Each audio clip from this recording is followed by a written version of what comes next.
Okay. Hi friends. అందరూ ఎలా ఉన్నారు? Welcome to our channel.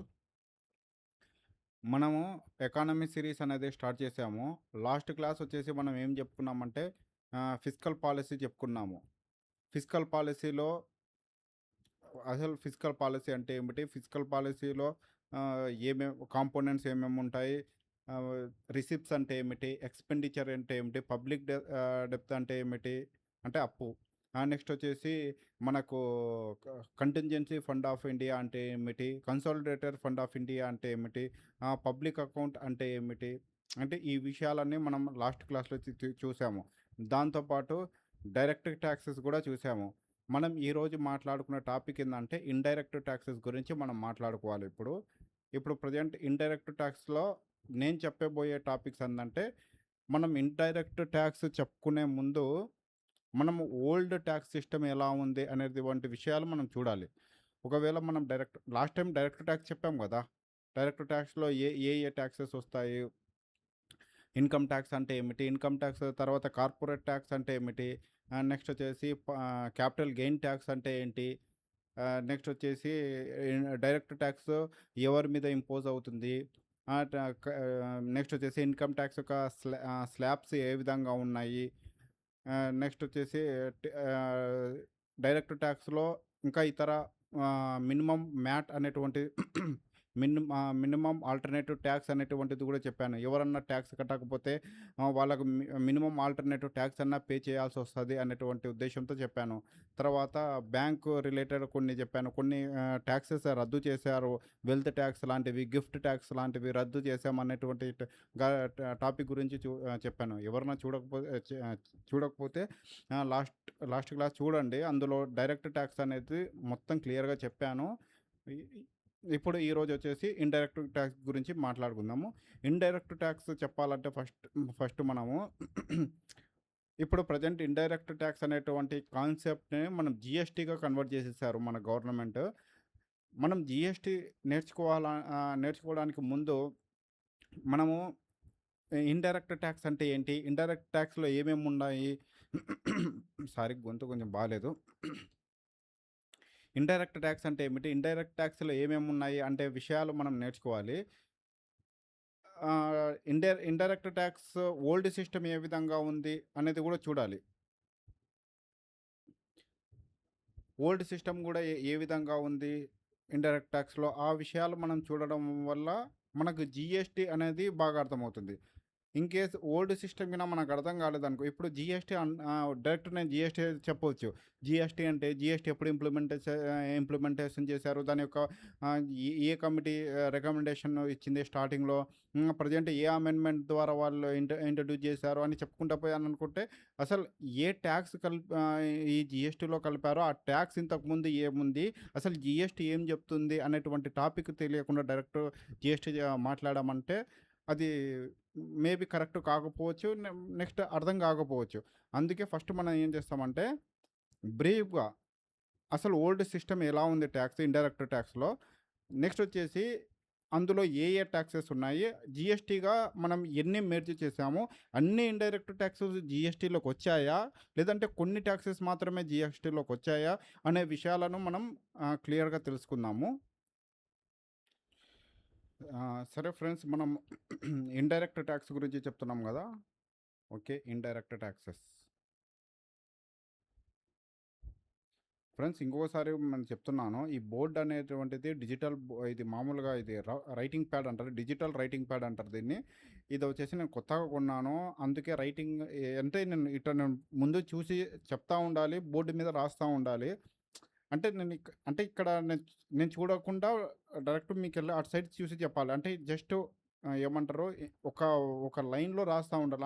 కాబట్టి నాకు ఇది ఇంకా కరెక్ట్ అలవాటు కాలేదు. అలవాటైతే రైటింగ్ అనేది క్లీన్‌గా సెట్ అవుతుంది. అంతవరకు కొంచెం అప్ అండ్ డౌన్ రైటింగ్ అవుతుంది. ఏమనుకోకండి.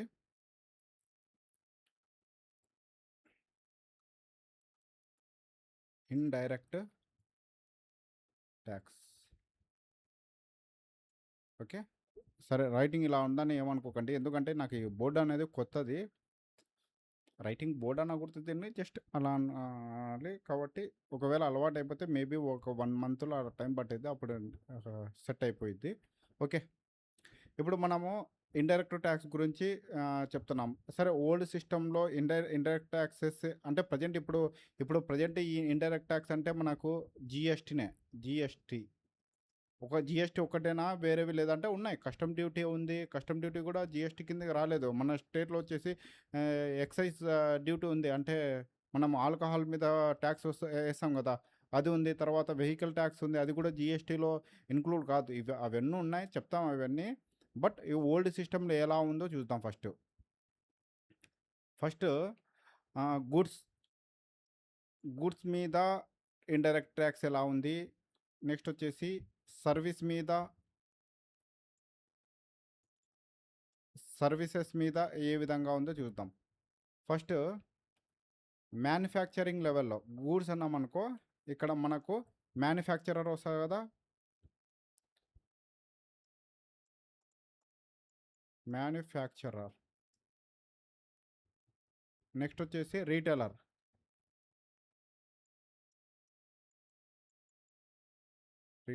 మ్యానుఫ్యాక్చరర్, రీటైలర్ ఇద్దరుంటారు. అంటే మ్యానుఫ్యాక్చరర్ అంటే ఏదన్నా ఒక ఐటెమ్‌ని ప్రొడక్షన్ చేసేది మ్యానుఫ్యాక్చరర్. అది మనకు రీటైలర్ అంటే మనకు డీమార్ట్ ఒక రీటైలర్. అంటే డీమార్ట్‌లో మోస్ట్‌లీ హోల్‌సేల్‌లో కూడా దొరుకుతాయి. వాళ్ళు డైరెక్ట్ మ్యానుఫ్యాక్చర్ నుండి తెచ్చుకుంటారంటారు. మరి తెలీదు. మనకు రీటైలర్ అంటే ఇంక మన చుట్టూ ఉన్నటువంటి అంగడ్లలో గానీ, ఉండేటువంటి వాళ్ళు గానీ, మన చేతికి అంటే కస్టమర్ చేతికి ఇచ్చే వాళ్ళందరూ రీటైలర్‌గానే చెప్పొచ్చు. యాక్చువల్‌గా ఒక ప్రొడక్ట్ మన చేతికి రావాలంటే డిఫరెంట్ స్టేజ్‌లో వస్తది. ఫస్ట్ స్టేజ్ వచ్చేసి రా మెటీరియల్ సప్లై రా ఫస్ట్ ఫస్ట్ ఎవరుంటారు? రా మెటీరియల్ సప్లయర్ ఉంటారు. రా మెటీరియల్ సప్లయర్ ఉంటాడు. మళ్ళీ ఆర్ఎస్ అంటే రాజ్యసభ అనుకోకండి. ఇది రా మెటీరియల్ సప్లయర్. నెక్స్ట్ వి ఇతడు రా మెటీరియల్ అనేటువంటిది ఎవరికి ఏం ఎవరికి సరఫరా చేస్తాడంటే మ్యానుఫ్యాక్చర్‌కి ఇస్తాడు. మ్యానుఫ్యాక్చర్. ఈ మ్యానుఫ్యాక్చరు ఒక వస్తువుని తయారు చేస్తాడు. ఒక ఐటెమ్‌ని తయారు చేసిన తర్వాత, వస్తువుని తయారు చేసిన తర్వాత ఇది హోల్‌సేలర్‌కి అమ్ముతాడు. ఈ హోల్‌సేలర్ ఏం చేసుకుంటాడంటే ఈయన తీసుకొని అంటే ఈ హోల్‌సేలర్ లేదంటే డిస్ట్రిబ్యూటర్ కూడా అంటారు వీన్ని. ఒకవేళ డిస్ట్రిబ్యూటర్ అన్న కూడా డిస్ట్రిబ్యూటర్ కూడా చెప్పొచ్చు. తర్వాత రీటైలర్‌కు అమ్ముతాడు. అంటే ఇలా ఈ విధంగా ఈ స్టేజ్‌లలో మనకి ఒక వస్తువు అనేటువంటిది డిఫరెంట్ స్టేజ్‌లో వీళ్ళందరూ నలుగురు కలిస్తే ఒక వస్తువు తయారైపోతుంది. కొన్నిసార్లు ఏముంటదంటే కొంతమంది మధ్యలో ఉండరు. ఇట్లా హోల్‌సేలర్, డిస్ట్రిబ్యూటర్ ఉన్నాడు. డైరెక్ట్ మ్యానుఫ్యాక్చర్ నుండి రీటైలర్‌కే ఎళ్ళిపోతాది. నెక్స్ట్ వచ్చేసి మ్యానుఫ్యాక్చరే రా మెటీరియల్ సప్లయర్ ఉంటారు. అంటే ఒకే చోట అన్నీ కూడా ప్రొడక్ట్ చేయాలి. అంటే ఈ చైన్ అనేది కరెక్ట్ ఇలానే ఉండాలి అనేటువంటి రూల్ అయితే లేదు. కొన్ని సార్లు కొన్ని ఉండొచ్చు, ఉండకపోవచ్చు కూడా. మళ్ళీ కరెక్ట్ ఇదే విధంగా ఉండాలి అనేటువంటి రూల్ అయితే ఏం లేదు. ఓకే. ఓకే. ఇప్పుడు మనకు మ్యానుఫ్యాక్చరర్ విషయంలో చూద్దాము. అసలు ఇండైరెక్ట్ టాక్స్ చెప్తున్నాము. ఇది ఓల్డ్ సిస్టమ్ ఏ విధంగా పనిచేస్తుందో చెప్తున్నాము. గూడ్స్ ఇవి, సర్వీసెస్ ఇవి. ఒకవేళ గూడ్స్ అంటే వస్తువులు ఏవైతే గూడ్స్ ఉన్నాయో వాటికి సంబంధించినటువంటి మ్యానుఫ్యాక్చర్ కట్టేటువంటి ట్యాక్స్ ఇండైరెక్ట్ ట్యాక్స్ ఏది అంటే ఎక్సైజ్ డ్యూటీ కడతాడు. Excise duty. ఈ ఎక్సైజ్ డ్యూటీ ఏ లెవెల్‌లో కడతాడు అంటే వితిన్ ద స్టేట్ కడతాడు. Within the state. Within the state కట్టేదేందంటే వితిన్ ద స్టేట్ కట్టేది ఏదంటే ఇది ఎక్సైజ్ డ్యూటీ అని గుర్తుపెట్టుకోవాల. నెక్స్ట్ వచ్చేసి excise duty plus central sale tax ఒకటి ఉంటుంది. సెంట్రల్ సేల్ ట్యాక్స్ అంటాం. CST central sale tax. ఇది ఎక్సైజ్ డ్యూటీతో పాటు సెంట్రల్ సేల్ ట్యాక్స్ కడితే అవుట్ సైడ్ ద స్టేట్ అంటే మనం ఇంటర్‌స్టేట్ అంటాం గదా! ఇంట్రాస్టేట్ గాదు. ఇంటర్‌స్టేట్ అంటాం. అంటే ఒక రాష్ట్రం నుండి ఇంకొక రాష్ట్రంలోకి మనం ఏదన్నా సరుకు రవాణా జేసినప్పుడు ఈ మ్యానుఫ్యాక్చరర్ దగ్గర ఏం వసూలు చేస్తారు ఎక్సైజ్ డ్యూటీతో పాటు సెంట్రల్ సేల్ టాక్స్ గూడా వసూలు చేస్తారు. ఈ సెంట్రల్ సేల్ టాక్స్ అనేటువంటిది సెంట్రల్ గవర్నమెంట్ కలెక్ట్ చేస్తుంది. ఇది సెంట్రల్ గవర్నమెంట్ కలెక్ట్ చేసి ఏ రాష్ట్రానికి చెందిన ఇవ్వాల్సొస్తుందో ఆ రాష్ట్రానికి ఇవ్వడం జరుగుతుంది. Central sale talks. అలానే స్టేట్ సేల్ టాక్స్ గూడా ఉంటాది. అది మళ్ళీ చెప్తాను నేను.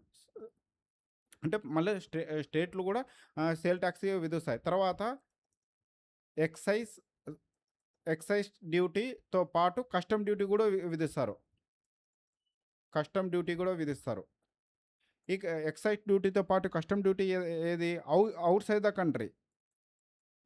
ఔట్ సైడ్ ద కంట్రీ అంటే మన దేశానికి బయట సైడ్ నుండి ఏదన్నా మనం ఇంపోర్ట్ చేసుకున్నా, మనం ఏదన్నా గూడ్స్‌నని మనం ఇంపోర్ట్ చేసుకున్నామనుకో, అప్పుడు మనం ఏం చేస్తామంటే ఎక్సైజ్ డ్యూటీతో పాటు కస్టమ్ డ్యూటీ గూడా వేయడం జరుగుతుంది. ఇవన్నీ మ్యానుఫ్యాక్చరింగ్ లెవెల్‌లో ఉండేటువంటి టాక్సెస్. సరే ఇప్పుడు మనం రీటైలర్ చూద్దాం. మనం మళ్ళీ చెప్తున్నాను గుర్తుపెట్టుకోండి. ఈ యొక్క ఇండైరెక్ట్ ట్యాక్స్ అనేటువంటిది ఈ ఇండైరెక్ట్ ట్యాక్స్ లో గూడ్స్ మీద ట్యాక్స్ ఉంటుంది, సర్వీసెస్ మీద ట్యాక్స్ ఉంటుంది. గూడ్స్ మీద ట్యాక్స్ వచ్చేసి మ్యానుఫ్యాక్చరింగ్ కట్టే ట్యాక్సెస్ ఇవన్నీ. ఎక్సైజ్ డ్యూటీ కడతాడు. విత్ ఇన్ ద స్టేట్ ఉన్నాడనుకో ఖచ్చితంగా ఎక్సైజ్ డ్యూటీ అనేది కట్టాలి మ్యానుఫ్యాక్చర్ అనేది. నెక్స్ట్ వచ్చేసి ఎక్సైజ్ డ్యూటీతో పాటు ఒకవేళ with in the state production జరిగితే ఎక్సైజ్ డ్యూటీ కడతాడు. లేదు ఒక స్టేట్లో ప్రొడక్షన్ జరిగి వేరే స్టేట్కి వెళ్తుంది ఆ ప్రోడక్ట్ అంటే మాత్రం ఎక్సైజ్ డ్యూటీ పాటు సెంట్రల్ సేల్ ట్యాక్స్ కూడా కట్టాల్సి వస్తుంది. ఒకవేళ అది ఇతర కంట్రీ నుండి మనం ఇంపోర్ట్ చేసుకుంటున్నామంటే కస్టమ్ డ్యూటీ కూడా పే చేయాల్సి వస్తుంది. అది మ్యానుఫ్యాక్చరింగ్కి సంబంధించినటువంటిది. ఒకవేళ రీటైలర్కి సంబంధించినటువంటి ట్యాక్సెస్ చూద్దాం. విత్ ఇన్ ద స్టేట్ అయితే ఏం పే చేస్తాడు? వ్యాట్ పే చేస్తాడు. వాల్యూ యాడెడ్ ట్యాక్స్ అంటాడు. ఇది విత్ ఇన్ ద స్టేట్. ఒకవేళ సిఎస్టీ అని ఇందాక చెప్పాం కదా, సెంట్రల్ సేల్ ట్యాక్స్. ఇది outside the state. Outside అయితే central sale tax, outside the state. VAT అనేది విత్ ఇన్ ద స్టేట్ గుర్తుపెట్టుకోండి. సెంట్రల్ సేల్ ట్యాక్స్ అనేది అవుట్ సైడ్ ద స్టేట్ చేస్తాము. కస్టమ్ డ్యూటీ అనేది అవుట్ సైడ్ ద కంట్రీ. ఇవి retailer లెవెల్లో pay చేసేటువంటి taxes ఇవి.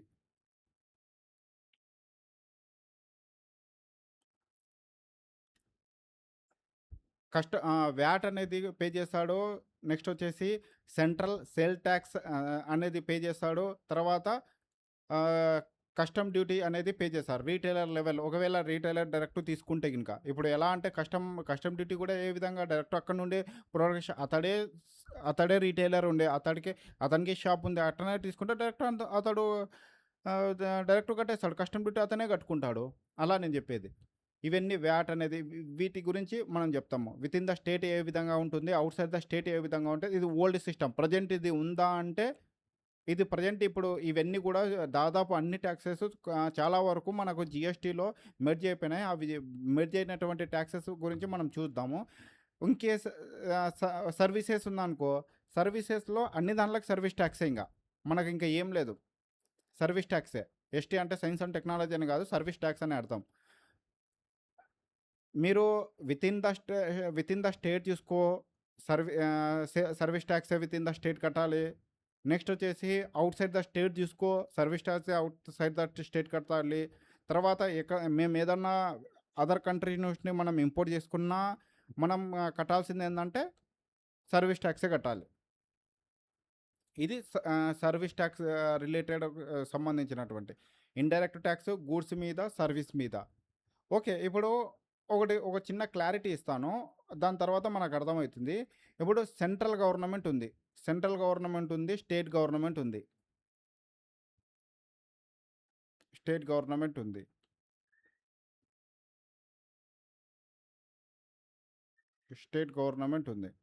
సరే, ఈ సెంట్రల్ గవర్నమెంట్, స్టేట్ గవర్నమెంట్ పరిధిలోకి వచ్చే ట్యాక్స్ చూద్దాము. ఫస్ట్ ఏ ట్యాక్స్ వస్తుందంటే ఎక్సైజ్ డ్యూటీ వస్తుంది. అంటే ఎక్సైజ్ డ్యూటీ అనేటువంటిది ఎవ ఎవరు కలెక్ట్ చేస్తారంటే సెంట్రల్ గవర్నమెంట్ కలెక్ట్ చేస్తుంది. నెక్స్ట్ వచ్చేసి సర్వీస్ ట్యాక్స్. సర్వీస్ ట్యాక్స్ కూడా సెంట్రల్ గవర్నమెంట్ కలెక్ట్ చేస్తుంది. తర్వాత సెంట్రల్ సేల్ ట్యాక్స్ కూడా సెంట్రల్ గవర్నమెంటే కలెక్ట్ చేస్తుంది. నెక్స్ట్ వచ్చేసి వ్యాట్ అనేటువంటిది వాల్యూ యాడెడ్ ట్యాక్స్ అంటారు, స్టేట్ గవర్నమెంట్ కలెక్ట్ చేస్తుంది. తర్వాత ఎంట్రీ ట్యాక్స్ అంటాం. మనకి ఏదన్నా గూడ్స్ కానీ ఏదన్నా ఎంట్రీ కావాలనుకుంటే మనకి ఈ ఎంట్రీ ట్యాక్స్ కూడా స్టేట్ గవర్నమెంటే పే చేస్తుంది. తర్వాత లగ్జరీ ట్యాక్స్ అంటాం, లగ్జరీ ట్యాక్స్ కూడా స్టేట్ గవర్నమెంటే పే చేస్తుంది. నెక్స్ట్ వచ్చేసి ఎంటర్టైన్మెంట్ ట్యాక్స్. ఎంటర్టైన్మెంట్ ట్యాక్స్ కూడా స్టేట్ గవర్నమెంట్ పే చేస్తుంది. నెక్స్ట్ వచ్చేసి ఈ ఎంట్రీ ట్యాక్స్నే మనము ఆక్ట్రాయిడ్ ట్యాక్స్ అని కూడా అంటాము. ఆక్ట్రాయిడ్ ట్యాక్స్ అని కూడా అంటాం.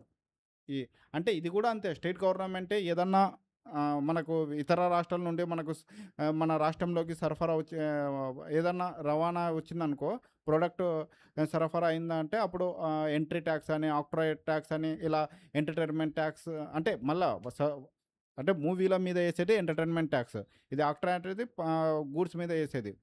ఇలా స్టేట్లో అనేటువంటివి యూజ్ చేసే ట్యాక్సెస్ లిస్ట్ అవి. ఓకే, ఇదేమో ఎట్లా వచ్చా, ఒక్క నిమిషం ఫ్రెండ్స్, ఇదేదో ఓకే, అది ఏదో వచ్చేసా ఏదో. ఓకే, మనకి దీనికి సంబంధించింది అంతా చూసేసాం. అంటే డైరెక్ట్ ట్యాక్స్ ఏంది, స్టేట్ పరిధిలో ఏ ట్యాక్స్ వస్తాయి, సెంట్రల్ పరిధిలో ఏ ట్యాక్స్ వస్తాయి, స్టేట్ పరిధిలో ఏ ట్యాక్స్ వస్తాయి, ఇండైరెక్ట్ ట్యాక్స్లో గూడ్స్ అంటే ఏంటి, సర్వీసెస్ అంటే ఏమిటి, ఎక్సైజ్ డ్యూటీ ఏ విధంగా ఇస్తారు, సెంట్రల్ సేల్ ట్యాక్స్ ఏ విధంగా ఇస్తారు, వ్యాట్ ఏ విధంగా ఉంటుంది, అవుట్ సైడ్ అయితే ఏంటి, తర్వాత విత్ ఇన్ ద స్టేట్ అయితే ఏది, అవుట్ సైడ్ ద కంట్రీ అయితే ఏది చూద్దాము. ఇప్పుడు మనం చేయాల్సింది ఏంటంటే ఓల్డ్ సిస్టమ్ అసలు ఈవెన్ ఎందుకు రీజన్ ఫర్ జిఎస్టీ ఇంట్రడక్షన్, ఎందుకు జిఎస్టీ ఇంట్రడ్యూస్ చేయడానికి గల రీజన్స్ ఏంటి చూద్దాం ఫస్ట్.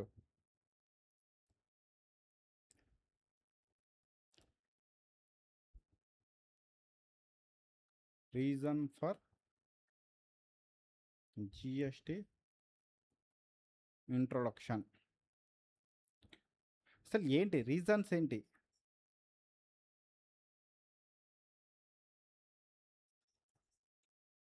రీజన్స్ ఏంటి అసలు, జిఎస్టీ మనకు ఇంట్రడ్యూస్ చేయడానికి రీజన్ ఏంటి, వ్యాట్ ఇంట్రడ్యూస్ చేయడానికి గల రీజన్ ఏంటి? ఈ రీజన్ మనకు తెలుసుకోవాలి అనుకుంటే మన ఓల్డ్ ట్యాక్స్ సిస్టమ్ గురించి తెలుసుకోవాలా. ఓల్డ్ ట్యాక్స్ సిస్టమ్ గురించి తెలుసుకుంటే మనకు ఆటోమేటిక్గా ఎందుకు మనకు ఎవరో చెప్పాల్సిన అవసరం లేదు, మనకే అర్థమవుతుంది అసలు జిఎస్టీ ఎందుకు ఇంట్రడ్యూస్ చేసాము అనే విషయాన్ని మనకు అర్థం కావాలంటే మనకు అసలు ఓల్డ్ ట్యాక్స్ సిస్టమ్ ఏ విధంగా ఉంది, దాని ద్వారా ఎలాంటి ఛాలెంజెస్ అనేది మన కంట్రీ ఫేస్ చేసింది, ఎలాంటి ఛాలెంజ్ మ్యానుఫ్యాక్చరర్ లెవెల్లో ఎలాంటి ఛాలెంజెస్ ఉన్నాయి, ప్రొడ్యూసర్ లెవెల్లో, manufacturer producer both are same లెవెల్లో ఎలా ఉన్నాయి, తర్వాత డిస్ట్రిబ్యూటర్ లెవెల్లో ఎలాంటి ఉన్నాయి, రీటైలర్ లెవెల్లో ఎలాంటి ఛాలెంజెస్ ఉన్నాయి, అది మనం తెలుసుకోవాలనుకుంటే ఫస్ట్ ఓల్డ్ ట్యాక్స్ సిస్టమ్ తెలుసుకోవాలా. ఓల్డ్ యాక్చువల్గా మనకి ఇక్కడ మనం అర్థం చేసుకోవాల్సింది ఏంటంటే వ్యాట్ అనే కాన్సెప్ట్ రాకముందు ఇంకా దారుణంగా ఉండేది మన ట్యాక్స్ సిస్టమ్ అనేది, అది కూడా చెప్తాను. ఇప్పుడు క్యాస్కేడింగ్ ఎఫెక్ట్ అనేది వినే ఉంటారు.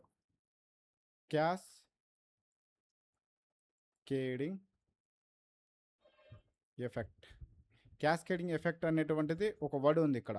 క్యాస్కేడింగ్ ఎఫెక్ట్ అంటే ట్యాక్స్ ఆన్ ట్యాక్స్ అనే అర్థం. ట్యాక్స్ మీద ట్యాక్స్ వేయడాన్ని క్యాస్కేడింగ్ ఎఫెక్ట్ అంటారు. అంటే ఎప్పుడైతే వ్యాట్ అనేటువంటి ఒక కాన్సెప్ట్ రావడం జరిగిందో, వాల్యూ యాడెడ్ రావడం జరిగిందో, ఈ క్యాస్కేడింగ్ ఎఫెక్ట్ అనేది దూరమైంది. సేమ్ వ్యాట్ అనేటువంటి కాన్సెప్ట్ని మన జిఎస్టీలో కూడా ఇంప్లిమెంట్ చేసినట్టు అయింది అది. ఎందుకంటే అందులో కూడా జిఎస్టీలో కూడా క్యాస్కేడింగ్ సిస్టమ్ అనేది లేదు, ఎండ్ అయింది. కాబట్టి ఈ క్యాస్కేడింగ్ ఎఫెక్ట్ అనేది వ్యాట్తో ఎండ్ అవుతుంది. ఒకవేళ వ్యాట్ రాకముందు మన వ్యాట్ వచ్చిన తర్వాత ఇప్పుడు మన ఎంటైర్ ట్యాక్స్ సిస్టమ్ని చూసుకున్నామనుకో, వ్యాట్ రాకముందు మనకు ఒక ట్యాక్స్ సిస్టమ్ ఉండేది, వ్యాట్ ఇంట్రడ్యూస్ అయిన తర్వాత ఒక ట్యాక్స్ సిస్టమ్ ఉంది, మళ్ళీ తర్వాత జిఎస్టీ ఇంట్రడక్షన్ తర్వాత ఒక ట్యాక్స్ సిస్టమ్ ఉంది. ఈ 3 ట్యాక్స్ సిస్టమ్ని మనం అర్థం చేసుకుంటే ఎంటైర్ మనకు ట్యాక్స్ ఏ విధంగా కలెక్ట్ చేసేవాళ్ళు అనేది మనకు అర్థమవుతుంది. దాని తర్వాత మనకు మనం ఏం చెప్పినా ఇది ఇది ఎందుకు చెప్పానంటే ఫస్టు సెంట్రల్ గవర్నమెంట్ కలెక్ట్ చేసే ట్యాక్స్ ఏంది, స్టేట్ గవర్నమెంట్ కలెక్ట్ చేసే ట్యాక్స్ ఏంది అనేటువంటి ఎందుకు చెప్పా అంటే, ఇవి ఇప్పుడు ఈ టాక్సెస్ అన్నీ ఇప్పుడు ఏవైతే నేను ట్యాక్స్ సెంట్రల్ గవర్నమెంట్ కలెక్ట్ చేసినా, స్టేట్ గవర్నమెంట్ కలెక్ట్ చేసినా, ఈ ఎక్సైజ్ డ్యూటీస్ అనేటువంటివి ఇప్పుడు క్యాస్కేడింగ్ ఎఫెక్ట్‌లో నేను చెప్పే విధంగానే ఆహ్, దాని మీద ఎఫెక్ట్ ఎఫెక్ట్ చూపిస్తాయి. ఓకేనా? ఫర్ ఎగ్జాంపుల్ ఇప్పుడు ఓల్డ్ సిస్టమ్‌ని చూద్దాము. ఒక మ్యానుఫ్యాక్చరర్ ఉన్నాడు. చూద్దాం ఒక్క నిమిషం. ఒక ఎగ్జాంపుల్ రాద్దాం. ఎగ్జాంపుల్ ఒక మ్యానుఫ్యాక్చరర్ ఉన్నాడు. అతడొచ్చేసి ఒక మిల్టన్ బాటిల్ చేస్తున్నాడు. మిల్టన్ కంపెనీ తెలుసు కదా మీకు? అది స్టీల్ సామాన్లు గానీ, సంథింగ్ ఏదన్నా ఏమంటారు? వాటర్ బాటిల్ గానీ అలా చేస్తుంది. ఒకవేళ మిల్టన్ బాటిల్ అనేటువంటి ఒక బాటిల్ మ్యానుఫ్యాక్చరింగ్ చేశాడు. ఈ మ్యానుఫ్యాక్చరింగ్ చేసినప్పుడు ఆహ్, ఒక రూ. 100 అనుకుందాం దాని యొక్క కాస్ట్. అంటే వీళ్ళు రా మెటీరియల్ తీసుకొని మొత్తం చేసేదానికి. అప్పుడు ఈ యొక్క మ్యానుఫ్యాక్చర్ మీద పడే జి టాక్స్ ఏంది? ఎక్సైజ్ డ్యూటీ పడతాది. అంతే కదా! ఎక్సైజ్ డ్యూటీ పడతాది. ఇప్పుడు ఈ మ్యానుఫ్యాక్చరర్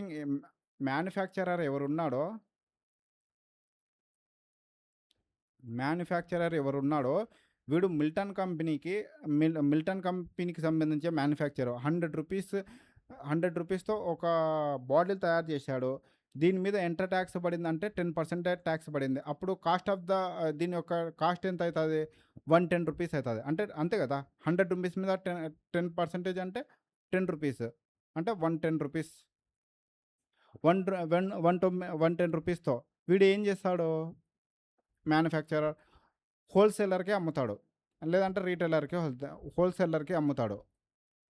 హోల్‌సేలర్ హోల్‌సేలర్‌కి ఒక బిల్లు తయారు చేస్తాడిట్ట. ఒక బిల్లు చెప్తున్నాను గదా! ఒక బిల్లు తయారు చేసి, ఇందులో వచ్చేసి బాటిల్ కాస్ట్ ఏస్తాడు. ఇందులో వచ్చేసి టాక్స్ ఏస్తాడు. బాటిల్ కాస్ట్ వచ్చేసి రూ. 100, టాక్స్ వస్తే రూ. 10, ఓవరాల్‌గా రూ. 110 బాటిల్ కాస్ట్ అనే ఒక బిల్లు చేతికిస్తాడు. ఈ హోల్‌సేలర్ ఏం చేస్తాడంటే, ఈ ప నెక్స్ట్ వచ్చేసి దీంతో పాటు వీని యొక్క ప్రాఫిట్ ఒక రూ. 40 ఏసుకుందాం వీడు. ప్రాఫిట్ ఒక రూ. 40 కలిపి వీనికి అమ్ముతాడు. వీడేం చేస్తాడు? వీని దగ్గర కొంటాడు. ఎంత కొంటాడు?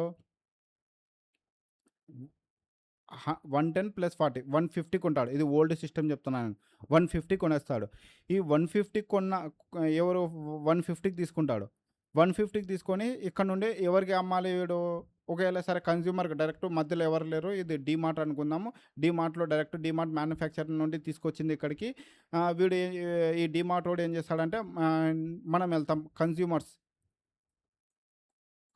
అంటే మనం వెళ్ళినప్పుడు మనకు అమ్మాలి.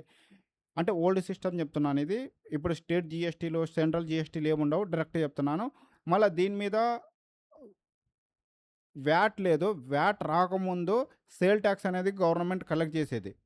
సే సేల్ టాక్స్ ఉన్నప్పుడు మనకు మళ్ళా దీని మీద ఒక 10% సేల్ టాక్స్ ఏస్తారు. 10% సేల్ టాక్స్ అనుకో. అప్పుడు రూ. 15 అయితది. అంతే కదా! 150 మీద రూ. 15 అయితది. నెక్స్ట్ మొత్తం కాస్ట్ ఆఫ్ ద ప్రొడక్ట్ ఎంత? 5 165. అంటే నాకు ఒక బిల్లు తయారు చేసి దీంట్లో 150 బాటిల్ యొక్క కాస్టు రూ. 15 టాక్స్ అనేసేసి రూ. 165కి నాకు అమ్ముతాడు. అంటే రూ. 165కి నేను ఒక బాటిల్‌ని రూ. 125 కొంటున్నాను. అంటే ఇందులో మ్యానుఫ్యాక్చర్ ఎంత టాక్స్ పోయిందో చూద్దాం. ఫస్టు రూ. 10 టాక్స్ కట్టినారు. ఇక్కడ రూ. 10 టాక్స్ ఉంది. నెక్స్ట్ వచ్చేసి ఇక్కడ రూ. 15 టాక్స్ ఉంది. టోటల్ రూ. 25 ఒక బాటిల్ మీద టాక్స్ తీసుకున్నారు. ఇది ఓల్డ్ సిస్టమ్‌లో. ఇక్కడ మ్యానుఫ్యాక్చర్ కట్టిన టాక్స్ ఏంది? Excise tax. ఎక్సైజ్ డ్యూటీ అంటాం మనం. ఎక్సైజ్ డ్యూటీ కట్టాడు. రూ. 10. మళ్ళా ఇక్కడ మళ్ళా దాని యొక్క ప్రాఫిట్ యాడ్ చేసుకొని ఈ 150 మీద మళ్ళా 165 రూ. 15 10% యాడ్ చేసుకొని 165 అనేటువంటిది చేశాడు. ఓవరాల్‌గా మనం స్టేట్‌కి, సెంట్రల్‌కి కలిపి రూ. 25 చేయడం జరిగింది. ఓకే. ఇప్పుడు వ్యాట్ వచ్చిన తర్వాత ఇది గుర్తుపెట్టుకో. ఇప్పుడు మనం తీసుకున్న బాటిల్ కాస్ట్ ఎంత? 165 రూపీస్. ఇందులో మనకు పడ్డ గవర్నమెంట్‌కి కట్టిన ట్యాక్స్ ఎంత? గవర్నమెంట్‌కి కట్టిన ట్యాక్స్ రూ. 25 కట్టాం. ఇది ఏంది? ఓల్డ్ సిస్టమ్ గుర్తుపెట్టుకోవాలా. అంటే ఇంకా వ్యాట్ ఇంట్రొడ్యూస్ కాలేదు. వ్యాట్ ఇంట్రొడ్యూస్ అయిన తర్వాత ఏ విధంగా ఉంది అని చూద్దాం. Value added tax. వ్యాట్ అంటే వాల్యూ యాడెడ్ ట్యాక్స్ అని అర్థం. ఇప్పుడు వ్యాట్ ఇంట్రొడ్యూస్ సేమ్ మ్యానుఫ్యాక్చరర్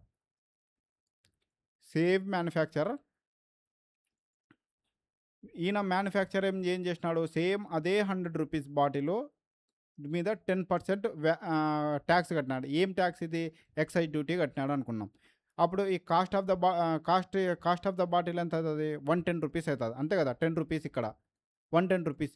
వీడు మళ్ళీ ఒక బిల్లు తయారు చేసి డీమార్ట్కి అమ్మినాడు. ఈ డీమార్ట్ అతను ఏం చేసినాడు అంటే ప్లస్ రూ. 40 యాడ్ చేసినాడు దీనికి. తన యొక్క ఏమంటారు, దాని యొక్క ప్రాఫిట్, ట్రాన్స్పోర్ట్ ఛార్జెస్ అన్నీ కలిపితే ఒక రూ. 40 యాడ్ చేసినాడు. అంటే ఓవరాల్గా డీమార్ట్ దగ్గర ఒక రూ. 150కి డీమార్ట్ వాడు కొన్నాడు. ఇక్కడ మొత్తం 150 ఒక బాటిల్ పడింది. ఇక్కడ నుండి ఇక్కడికి వచ్చేసింది.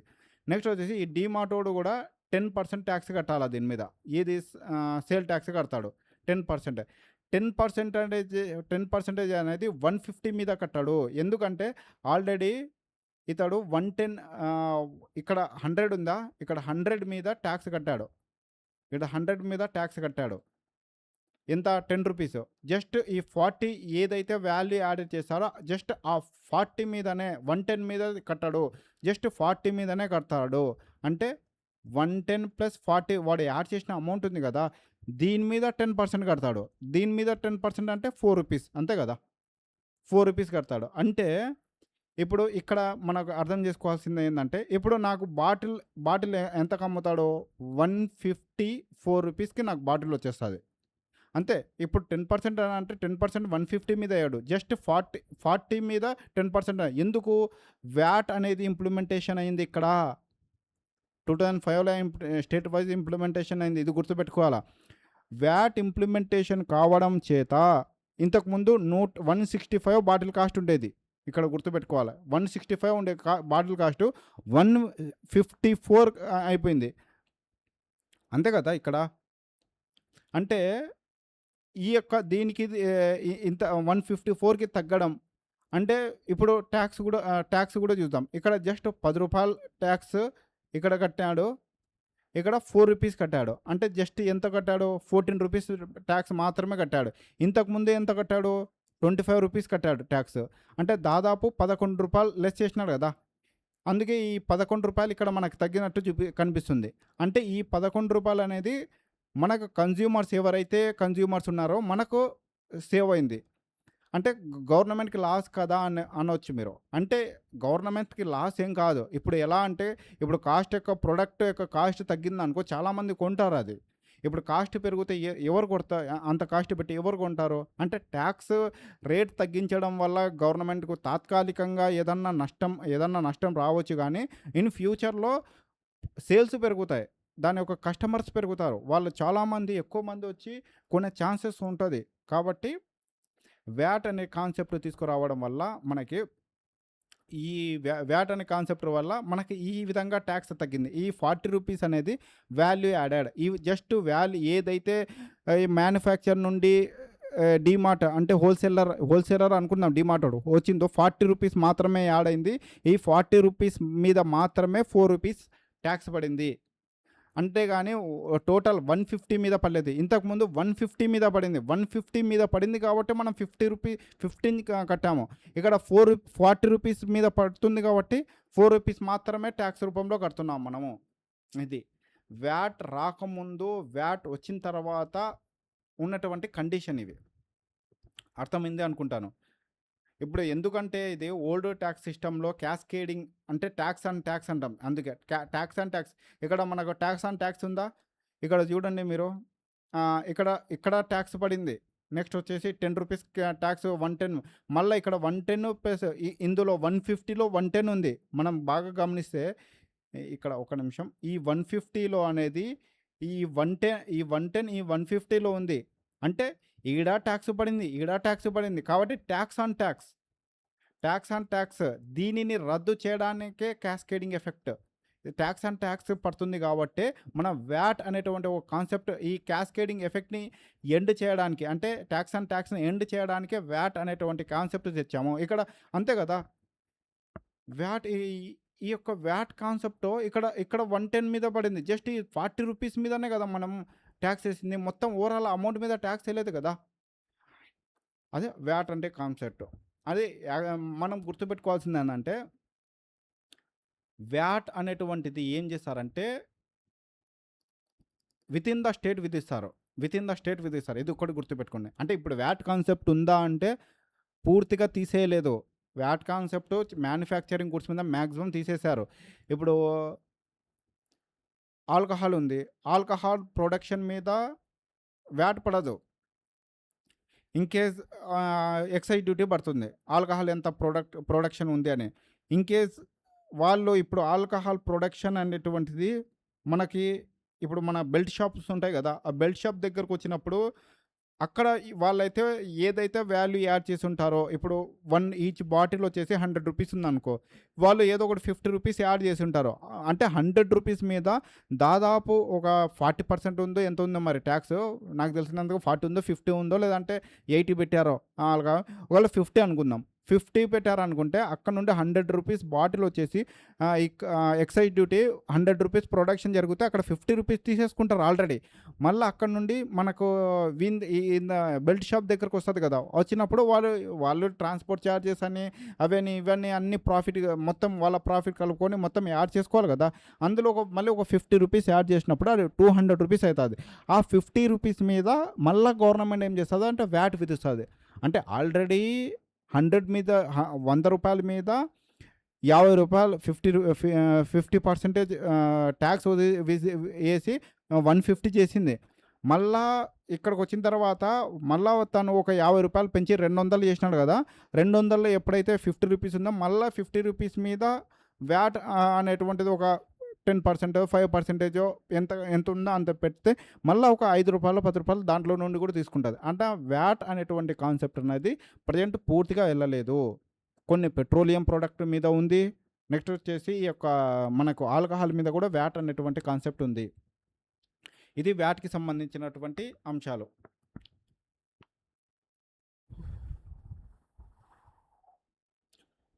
ఓకే, మనం వ్యాట్ గురించి చెప్తున్నాము.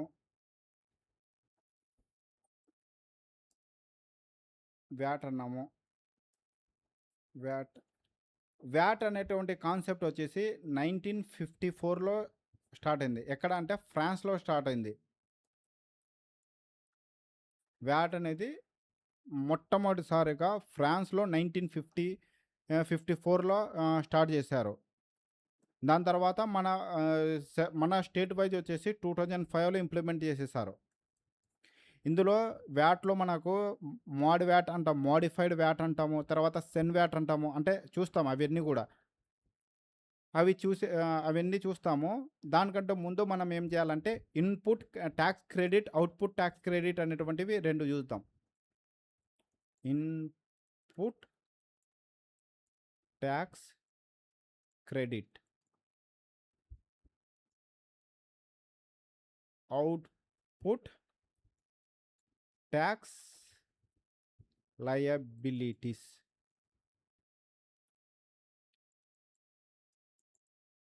ఒకటి ఇన్పుట్ ట్యాక్స్ క్రెడిట్ ఒకటి ఉంటుంది, అవుట్పుట్ ట్యాక్స్ లయబిలిటీస్ ఉంటుంది.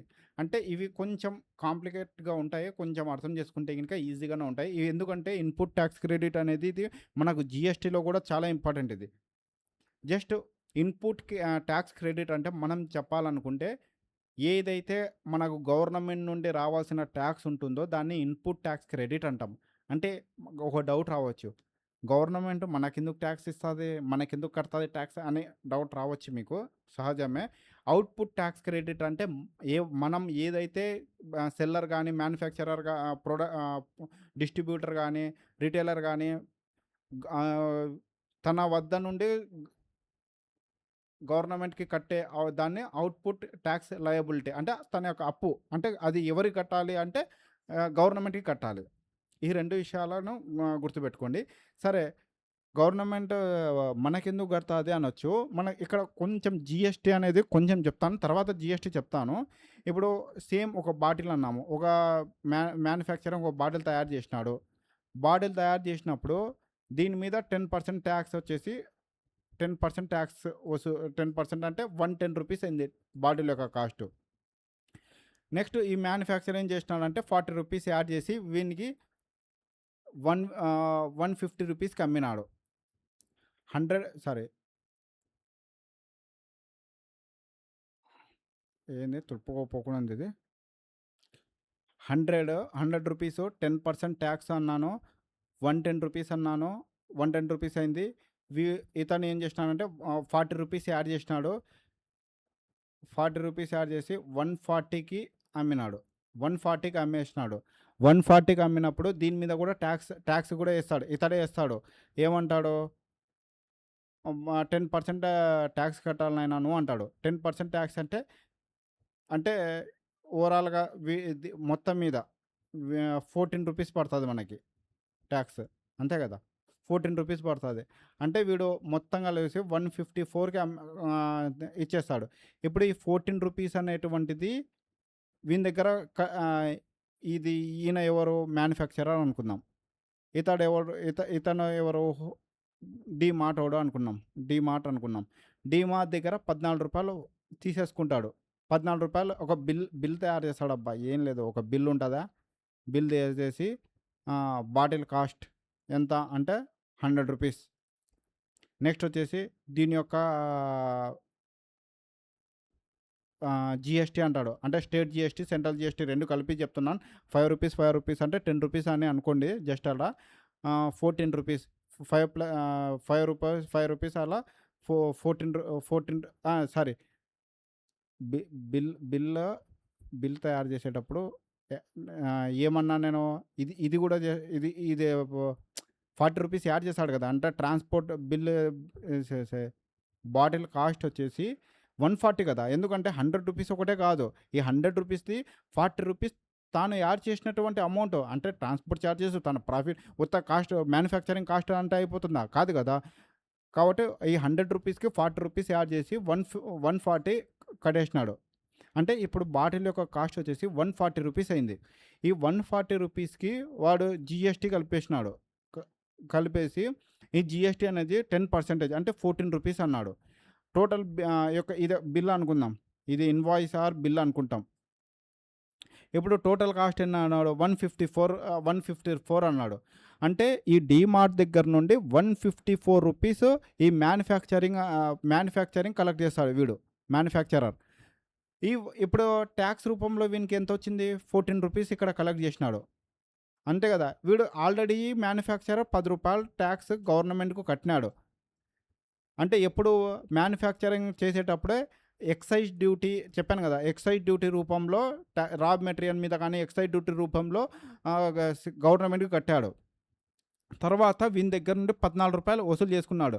అప్పుడు వీని దగ్గర ఈ యొక్క రూ. 10 ఏమంటారు? 10 రూపీస్‌ని ఏమంటారంటే ఇన్పుట్ ట్యాక్స్ క్రెడిట్ అంటారు. అంటే అది ఆల్రెడీ గవర్నమెంట్‌కి వెళ్ళిపోయింది. అది క్రెడిట్ రూపంలో గవర్నమెంట్ దగ్గర ఉంది.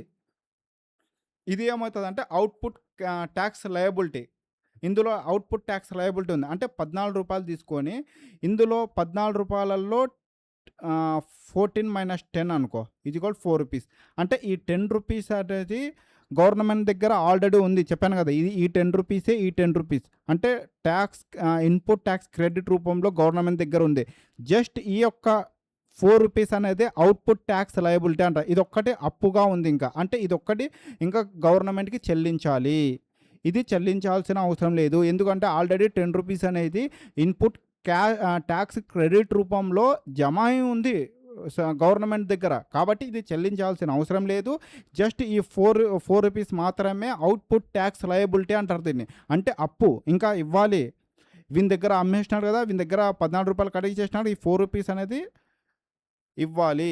కాబట్టి దీన్ని ఏమంటామంటే అవుట్పుట్ ట్యాక్స్ లయబిలిటీ అంటారు. నాకు తెలిసినంత వరకు అర్థమైంది అనుకుంటాను. ఇన్పుట్ ట్యాక్స్ క్రెడిట్ అంటే ఏమిటి? అవుట్పుట్ ట్యాక్స్ లయబిలిటీ అంటే ఏమిటి? జస్ట్ బ్రీఫ్‌గా ఒకసారి చెప్పేస్తాను.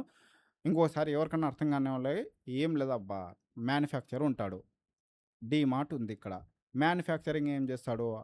రూ. 100కి ఒక బాటిల్‌ని తయారు చేస్తాడు. బాటిల్‌ని తయారు చేసేసి దాని మీద 10% జీఎస్టీ. అది స్టేట్ జీఎస్టీ 5% అనుకో, సెంట్రల్ జీఎస్టీ 5% అనుకో. 10% జీఎస్టీ వసూలు చేస్తాడు. 10% జీఎస్టీ అంటే మనకి 110 అయితది. 110 మామూలుగా అయితే. రూ. 10 ఆల్రెడీ కట్టేసినాడు గవర్నమెంట్‌కి. అంటే ఇప్పుడు ఏదైతే రూ. 100 ఉందో రూ. 100కి వాడు ఒక రూ. 40 యాడ్ చేస్తాడు. రూ. 140 అనేటువంటిది బాటిల్ ఒక కాస్ట్ పెడతాడు.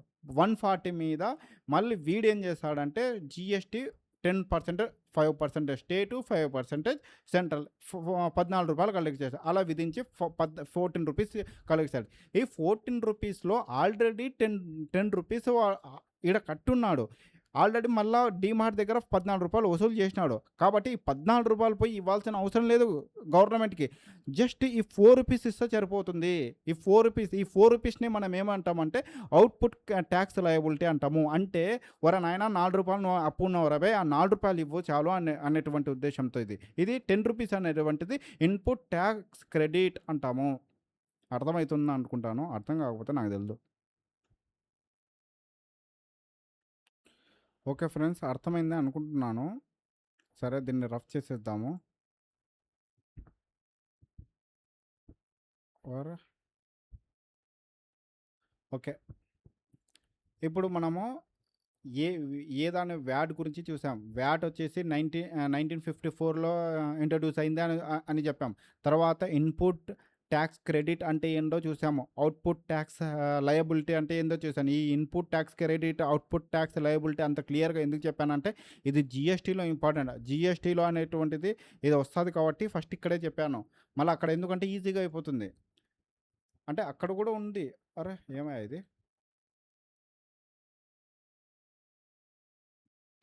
అక్కడ కూడా వస్తుంది కాబట్టి ఇక్కడే చెప్పాను. ఇప్పుడు మనం నెక్స్ట్ చూడాల్సింది ఏంటంటే సెంట్రల్ ఎక్సైజ్ డ్యూటీ అనేది చూద్దాం. ఏం చూద్దాము?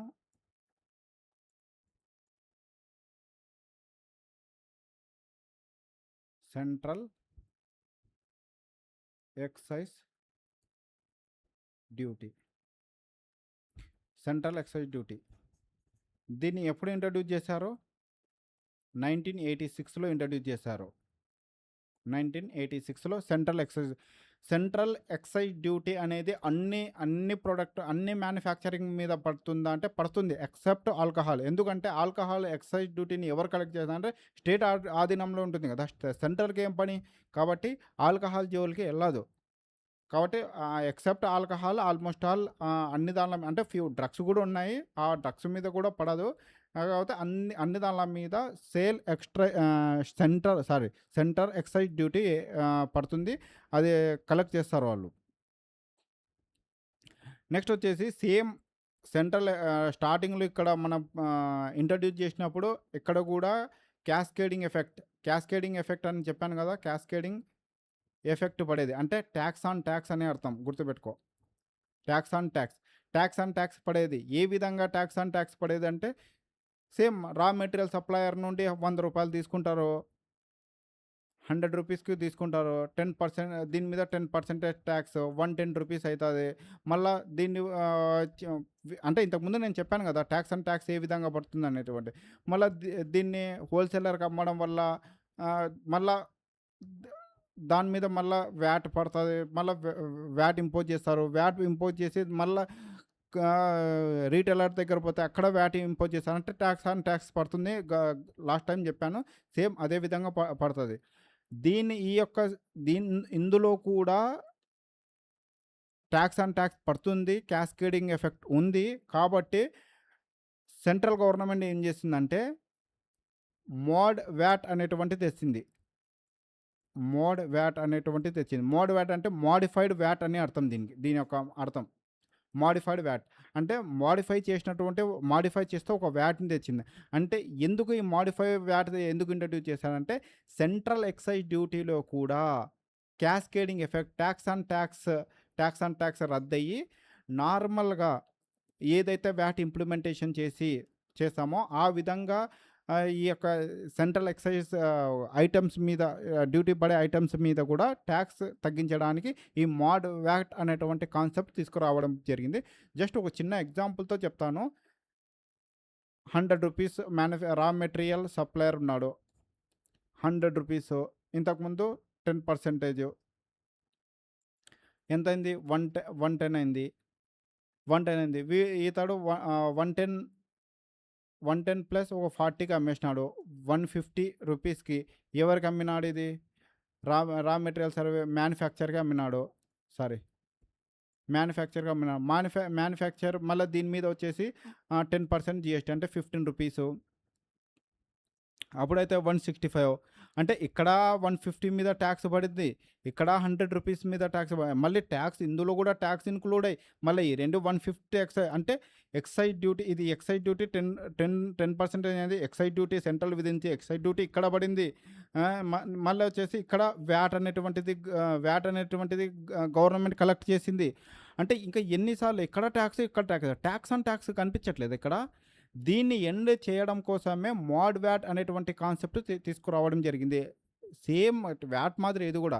అంటే ఇందులో కూడా ఎక్సైజ్లో రా మెటీరియల్ సప్లయర్ ఉంటాడు, మ్యానుఫ్యాక్చరర్ ఉంటాడు. రా మెటీరియల్ సప్లయర్ నుండి మ్యానుఫ్యాక్చర్ దగ్గర వచ్చినప్పుడు క్యాస్కేడింగ్ ఎఫెక్ట్ పోవడానికి వ్యాట్ అనేటువంటి మాడ్ వ్యాట్ అనేటువంటి తీసుకురావడం జరిగింది. అదొకటి తీసుకుంటే సరిపోతుంది. నెక్స్ట్ వచ్చేసి సెన్ వ్యాట్ అనేటువంటిది తీసుకురావడం. సెన్ వ్యాట్ ఈ సెన్ వ్యాట్ ఏంటంటే ఎక్సైజ్ డ్యూటీ అనేది మామూలు ఎక్సైజ్ డ్యూటీ. ఇది కూడా ఎక్సైజ్ డ్యూటీమే. ఇది ఓన్లీ ఇంతకుముందు నేను గూడ్స్ మీద చెప్పాను. ఇది గూడ్స్ అండ్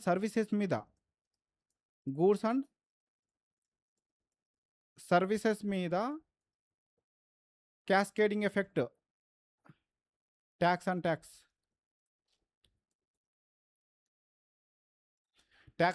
క్యాస్కేడింగ్ ఎఫెక్ట్ నేను చెప్పాను కదా. ఆ క్యాస్కేడింగ్ ఎఫెక్ట్ పోవడానికి సెన్ వ్యాట్ అనేటివి గూడ్స్ అండ్ సర్వీసెస్ మీద బోత్ మీద వర్తించే విధంగా తెచ్చారు. ఇదేందన్నా సర్వీసెస్ మళ్ళీ కొత్తగా అంటారా? సర్వీసెస్ గురించి చెప్తాను. జస్ట్ చిన్న ఎగ్జాంపుల్ చెప్తాను. ఒకవేళ ఒక న్యూ కార్ ప్రోడక్ట్ చేస్తున్నారనుకో, ఒక టాటా కంపెనీ ఉంది. టాటా కంపెనీ ఏదన్నా న్యూ కార్ ప్రోడక్ట్ చేస్తే అది మ్యానుఫ్యాక్చర్ కిందకి వస్తుంది, ఎక్సైజ్ డ్యూటీ పడుతుంది, అది ఓకే. అలా కాకుండా ఒక ఓల్డ్ కారే ఒక రిపేర్ షాప్ అతను మాడిఫై చేస్తే అతడు సర్వీస్ చేస్తున్నాడు కదా, కాబట్టి అతడికి కూడా ఒక ట్యాక్స్ పడుతుంది కదా. అలాంటి కొన్ని సర్వీస్ ప్రొవైడ్ చేస్తారు కదా, అలాంటప్పుడు కూడా అలాంటి సర్వీసెస్ మీద కూడా క్యాస్కేడింగ్ ఎఫెక్ట్ తగ్గించడానికి బోత్ గూడ్స్ అండ్ సర్వీసెస్ మీద క్యాస్కేడింగ్ ఎఫెక్ట్ తగ్గించడానికి సెన్ వ్యాట్ అనేటువంటి ఒక కాన్సెప్ట్ తెచ్చారు. ఇది గుర్తుపెట్టుకో. ఇప్పటికీ మనం గుర్తుపెట్టుకోవాల్సింది వ్యాట్ చెప్పాము, మాడ్ వ్యాట్ చెప్పాము, సెన్ వ్యాట్ చెప్పాము. నువ్వు ఏదైనా అనుకో చూడబ్బా, ఒకటే క్యాస్కేడింగ్ ఎఫెక్ట్ ట్యాక్స్ తగ్గించడానికే, అంతకుమించి ఏం లేదు. నేను ఎన్నిసార్లు చెప్పాను ఈ ట్యాక్స్ ఏ విధంగా పడుతుంది అంటే చిన్నగా చెప్పాను, ఎందుకంటే ఒక్కసారి కన్ఫ్యూజ్ అయిపోతే మొత్తం పోతుంది కాబట్టి. క్యాస్కేడింగ్ ఎఫెక్ట్ ఏ విధంగా పడుతుంది, దానికోసము వ్యాట్ ఎలా ఇంట్రడ్యూస్ చేశారు, ఎప్పుడు ఇంట్రడ్యూస్ చేశాడు, మాడ్ వ్యాట్ అనేది ఎప్పుడు ఇంట్రడ్యూస్ చేశాడు, సెన్ వ్యాట్ అనేది ఎప్పుడు ఇంట్రడ్యూస్ చేశారు. ఈ సెన్ వ్యాట్ అనేది మాడ్ వ్యాట్ అనేటువంటి గుడ్స్ మీద పెట్టారు. ఈ సెన్ వ్యాట్ కాదు సర్వీసెస్ మీద కూడా కావాలి అనేటువంటి ఉద్దేశంతో దీని మీద కూడా సెన్ వ్యాట్ అనే గూడ్స్ అండ్ సర్వీసెస్ బోత్ మీద కలిపి సెన్ వ్యాట్ అనేటువంటి కాన్సెప్ట్ తీసుకురావడం జరిగింది. అది గుర్తుపెట్టుకోవాలి మనం. ఓకే, అర్థమైంది కదా. ఈ కాన్సెప్ట్ అన్ని ఐ థింక్ అర్థమైంది అనుకుంటున్నాను. సెంట్రల్లో ఇప్పుడు మనం ఏం చేస్తామంటే డైరెక్ట్ సరే సర్వీస్ ట్యాక్స్ గురించి చెప్తాము. సర్వీస్ ట్యాక్స్ యాక్చువల్గా సర్వీస్ ట్యాక్స్ మీద యాక్ట్ లేదబ్బా. సర్వీస్ ట్యాక్స్ అంటే ఏ విధంగా మనం చెప్పాలంటే సర్వీసెస్ ఏదైనా ఒక సర్వీసెస్, ఇప్పుడు ఎందుకంటే ఇక్కడ సర్వీస్ అని వచ్చింది కాబట్టి నేను నీకు సర్వీసెస్ చెప్తున్నాను. మళ్ళీ సర్వీస్ ట్యాక్స్ అంటే మామూలుగా అయితే ఇండియాలో ఏదన్నా ఏమంటారు, ఏదన్నా ట్యాక్స్ వసూలు చేయాలంటే త్రూ యాక్ట్ ద్వారానే వసూలు చేయాలి. మనం గతంలో కూడా గత క్లాసెస్ కూడా చెప్పాను. వితౌట్ యాక్ట్ చేయకుండా మన కాన్స్టిట్యూషన్ యూనియన్ గవర్నమెంట్కి కానీ స్టేట్ గవర్నమెంట్కి కానీ ట్యాక్స్ కలెక్ట్ చేసే అధికారం ఇవ్వదు. విత్ యాక్ట్తోనే ట్యాక్స్ అనేది కలెక్ట్ చెయ్యాలి అని చెప్పేది మన కాన్స్టిట్యూషన్. అదేవిధంగా సర్వీస్ ట్యాక్స్ ఒక్కటి అసలు తెలుసా ఎలాంటి యాక్ట్ చేయలేదు. ఎలాంటి యాక్ట్ చేయలేకుండా జస్ట్ పార్లమెంట్‌లో ప్రతి సంవత్సరం ఓ సర్వీస్ ట్యాక్స్‌ని ఫిక్స్ చేస్తారు. ఐ థింక్ 1992 నుండే అనుకుంటాను. 1994 ఉంది. అప్పటి నుండి ఇప్పుడు ఎందుకంటే సర్వీస్ ట్యాక్స్ ఇప్పుడు లేదులేండి. జీఎస్టీలో కలిసిపోయింది ఇప్పుడు. మళ్ళా ఎందుకంటే అర్థం కావడానికి జస్ట్ బేసిక్ కోసం చెప్తున్నాను అంతే. ఇప్పుడు పార్లమెంట్‌లో ఎందుకు సరే డైరెక్ట్ ఇప్పుడు ఇన్‌కమ్ టాక్స్‌కి ఒక యాక్ట్ చేశారు. తర్వాత ఎక్సైజ్ యాక్ట్ అని చేశారు. చెప్పాను గదా! ఎక్సైజ్ యాక్ట్ గూడా 1986లో చేశారా అని చెప్పాను. అలా ప్రతి దానికి ఒక యాక్ట్ ఉన్నప్పుడు కార్పొరేట్ దానికి గూడా యాక్ట్ చేశారు. మళ్ళీ ఎందుకు సర్వీస్ ట్యాక్స్ ఎందుకంటే సర్వీస్ అనేది స్టేబుల్ గాదు.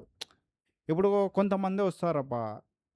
ఇది నా సర్వీస్ కిందకి రావద్దు, గూడ్స్ కిందకొస్తది అని. కొంతమంది ఒకడంటాడు అందుకే నేను ఇప్పుడు ఇన్‌కమ్ టాక్సోళ్ళు ఇంటికొస్తాడు. "అరేయ్! ఎందుకురా నువ్వు టాక్స్ కట్టలేదా?" అంటారు. "ఏందన్నా ఇది సర్వీస్ ఇది అసలు ఇది సర్వీసే కాదు" అంటాడు. అంటే ఒక సర్వీస్‌కనేది ఒక బార్డర్ లేదు. ఏది సర్వీస్ అనాలి, ఏది సర్వీస్ అనకూడదు అనేటువంటిది. అందుకే పార్లమెంట్ ఏం చేస్తదంటే ఎవ్రీ ఇయర్ ఒక సర్వీస్ ఒక లిస్ట్ రిలీజ్ చేస్తది. ఇవన్నీ సర్వీస్‌లో వస్తాయిరా. ఈ ఈ ఈ యొక్క సర్వీస్ అన్నీ మీరు ఏ దాంట్లో ఇన్వాల్వ్ అయినా సరే మీరు ఖచ్చితంగా టాక్స్ కట్టాల్సింది అని ఒక లిస్ట్ పంపించి పెట్టేస్తది. అలా అందుకోసమే ప్రతి ఇయర్ మన బడ్జెట్ ఇంట్రొడ్యూస్ అయ్యే టైంలో ఒక సర్వీస్ మీద ఒక క్లారిటీ ఇచ్చేవాళ్ళు. అందుకు దాని మీద యాక్ట్ లేదు. డైరెక్ట్ మన కాన్స్టిట్యూషన్‌లోనే ఉంది. మన కాన్స్టిట్యూషన్‌లోనే ఒక ఆర్టికల్ ఉంది. ఆర్టికల్ చెప్తాను దాని గురించి. దాన్ని ఇప్పుడు ప్రెజెంట్ రద్దు చేశారులెండి. రద్దు చేసేసి మనకు జీఎస్టీ ఇంట్రొడ్యూస్ చేశారు. చెప్తాను అవన్నీ ఉన్నాయి. సరే. ఓకే. ఇప్పుడు మనం చేయాల్సిందేంటంటే, ఇప్పుడు దీన్ని తుడిపేస్తాము. ఇప్పుడు జీఎస్టీ గ్రౌండ్ ప్రిపేర్ అయింది. ఓరా గూడ్స్ అండ్ సర్వీసెస్ ట్యాక్స్. ఫైనల్‌గా మనం గూడ్స్ అండ్ సర్వీసెస్ ట్యాక్స్ ఒక్కసారి రివిజన్ చేస్తాను. ఒక క్లారిటీ వస్తది. మనం ఇంతవరకు ఏం చెప్పుకున్నాము? ఓల్డ్ ట్యాక్స్ సిస్టమ్ చేసుకున్నాము. ఓల్డ్ ట్యాక్స్ సిస్టమ్‌లో ఏమేమి చెప్పాను? అసలు గూడ్స్ మీద ఎలాంటి ట్యాక్సెస్ ఉన్నాయి? సర్వీసెస్ మీద ఎలాంటి ట్యాక్స్ ఉన్నాయి? ఎక్సైజ్ డ్యూటీ ఏ విధంగా ఉంది? ఎక్సైజ్ డ్యూటీలో మనకు కస్టమ్ డ్యూటీ అనేటువంటి ఏ విధంగా ఉంది? నెక్స్ట్ వచ్చేసి వ్యాట్ అనేటువంటి కాన్సెప్ట్ ఎందుకు తెచ్చారో, క్యాస్కేడింగ్ ఎఫెక్ట్ అంటే ఏంటి? ట్యాక్స్ అంటే ఏంటి? ఏ విధంగా ట్యాక్స్‌ని రిడక్షన్ చేయడానికి ఏ విధంగా చర్యలు తీసుకున్నారు? ఇన్పుట్ ట్యాక్స్ క్రెడిట్ అంటే ఏమిటి? అవుట్‌పుట్ ట్యాక్స్ లయబిలిటీ అంటే ఏంటి? ఇవన్నీ కూడా చెప్పుకున్నాం. ఇన్ కేస్ అవి అర్థం కాకపోతే జీఎస్టీ అర్థం చేసుకోవడం కొంచెం కష్టమవుతుంది. ఎందుకంటే ఈ ఏ ట్యాక్స్‌లో ఎందులో మిక్స్ అయింది అనేది అర్థం కాదు కదా! అందుకోసం. సరే ఇప్పుడు జీఎస్టీకి వద్దాం. అసలు జీఎస్టీ ఎందుకు ఇంట్రొడ్యూస్ చేయాలి? అంటే జీఎస్టీ చరిత్ర చెప్తాను. జీఎస్టీ ఏ అమెండ్మెంట్ యాక్ట్ ద్వారా వచ్చింది? ఏ విధంగా వచ్చింది?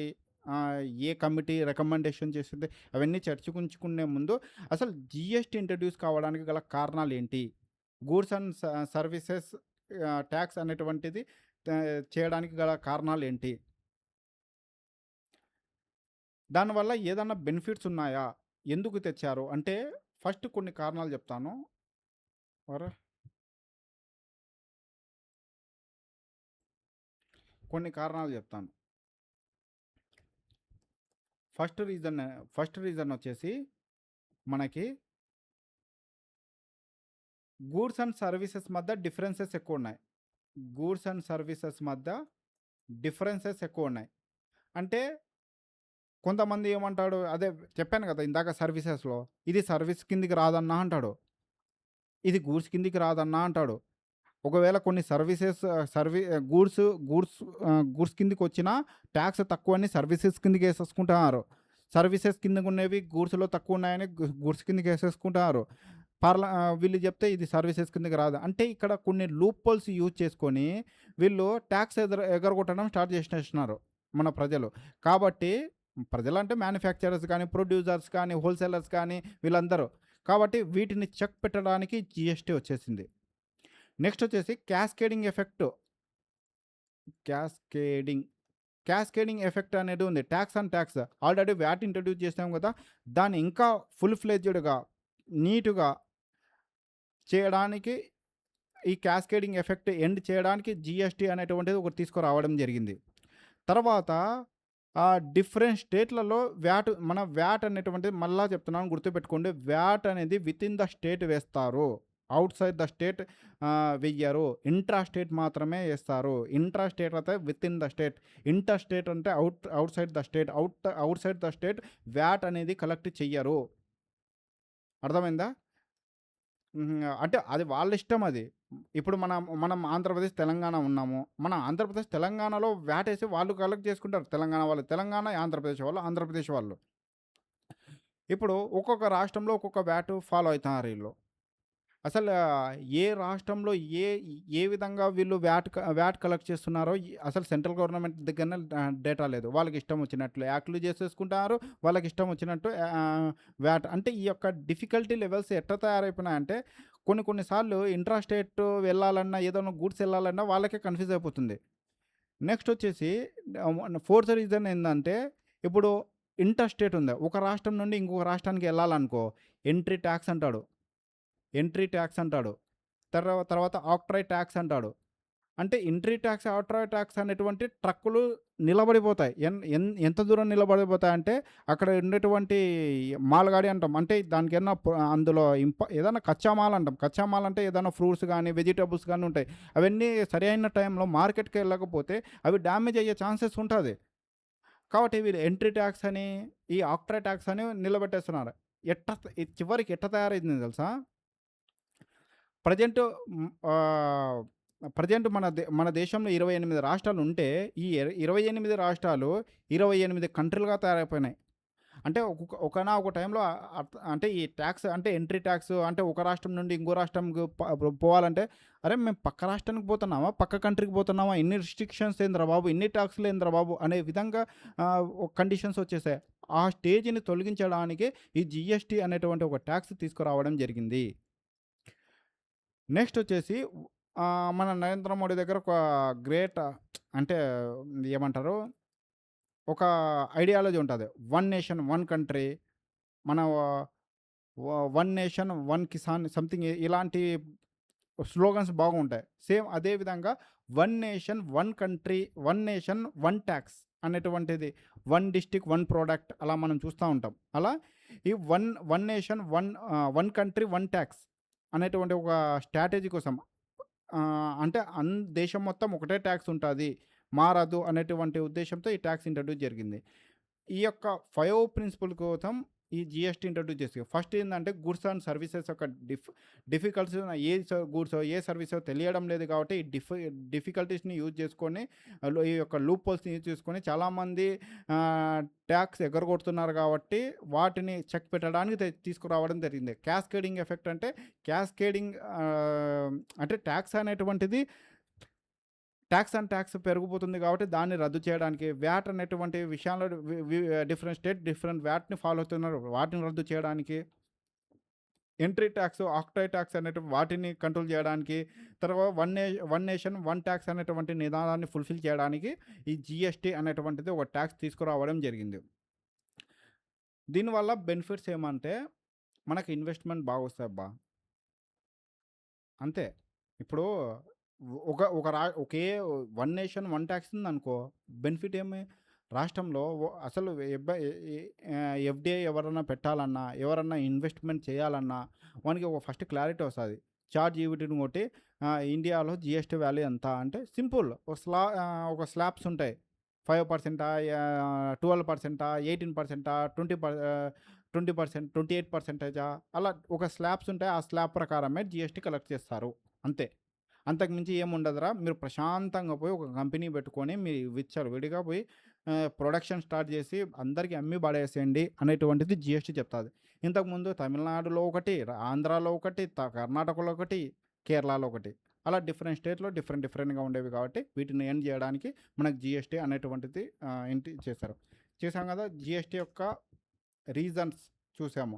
ఇప్పుడు జీఎస్టీలో ఏమేమి ఉన్నాయో చూద్దాం. అసలు జీఎస్టీని ఏ విధంగా పిలుస్తారు? జీఎస్టీని ఏ విధంగా పిలుస్తారో రాసి చెప్పిస్తాను. జీఎస్టీని మనం ఫస్ట్ ఏమంటామంటే, జీఎస్టీని మనము కాంప్రహెన్సివ్ ట్యాక్స్ అంటాము.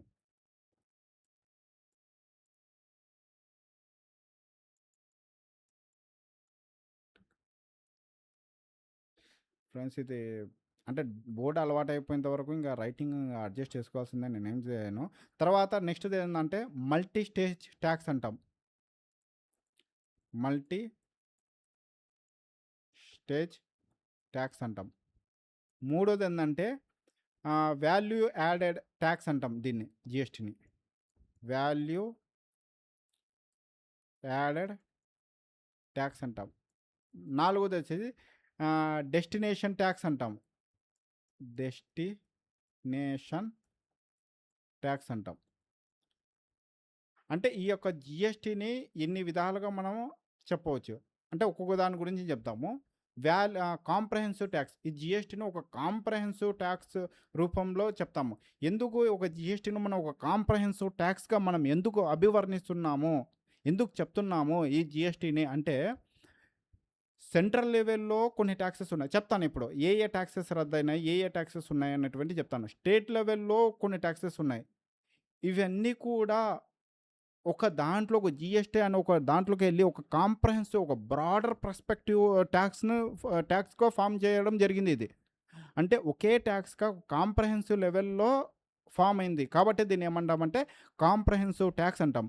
సరే, సెంట్రల్ లెవెల్లో రద్దయినటువంటి ట్యాక్స్ ఏది, కలిసిన ట్యాక్స్ ఏదో చూద్దాం. సెంట్రల్ లెవెల్లో ట్యాక్స్ చూద్దాం. ఫస్ట్ ట్యాక్స్ వచ్చేసి సెంట్రల్ ఎక్సైజ్ డ్యూటీ. చెప్పాను కదా నేను ఇంతకుముందే, నేను సెంట్రల్ ఎక్సైజ్ డ్యూటీ ఉండేది, సెంట్రల్ గవర్నమెంట్ విధిస్తుంది అని చెప్పాను కదా. ఎక్సైజ్ డ్యూటీ ఇది జిఎస్టీలోకి కలిసిపోయింది. సెంట్రల్ ఎక్సైజ్ డ్యూటీ అనేది ఫుల్గా కలిసిపోయిందా, వేరేది ఏదన్నా ఉందా అంటే అలా ఏం కాదు, 100% ఏం కాదు. కొన్ని పెట్రోలియం ప్రోడక్ట్ మీద స్టిల్ ఇప్పటికీ సెంట్రల్ ఎక్సైజ్ డ్యూటీ ఉంది, కలెక్ట్ చేస్తున్నారు. కలెక్ట్ చేయడం లేదు అని కాదు. మ్యానుఫ్యాక్చరింగ్ గుడ్స్ మీద చాలా వరకు, చాలా మీద సెంట్రల్ ఎక్సైజ్ డ్యూటీ అనేటువంటిది ఎండ్ అయ్యి జిఎస్టీలో మెర్జ్ అయిపోయింది. అంతేగాని ఇంకా కంప్లీట్గా సెంట్రల్ ఎక్సైజ్ డ్యూటీ ఇండియాలో లేదు, అసలు అలాంటి మాటలు చెప్పకూడదు. ఎందుకంటే ఉంది, ఇప్పుడు పెట్రోలియం ప్రోడక్ట్ మీద still central government excise duty collect చేస్తూ ఉంది, ఇది మర్చిపోకండి. నెక్స్ట్ వచ్చేసి సర్వీస్ ట్యాక్స్. ఇందాక మనం చెప్పాము కదా సర్వీస్ ట్యాక్స్ అనేటువంటిది. సర్వీస్ ట్యాక్స్ కూడా జిఎస్టీలోకి మెర్జ్ అయిపోయింది. నెక్స్ట్ వచ్చేసి అడిషనల్ కస్టమ్ డ్యూటీ, ఇది కూడా జిఎస్టీలోకి మెర్జ్ అయిపోయింది. తర్వాత special additional counter duty,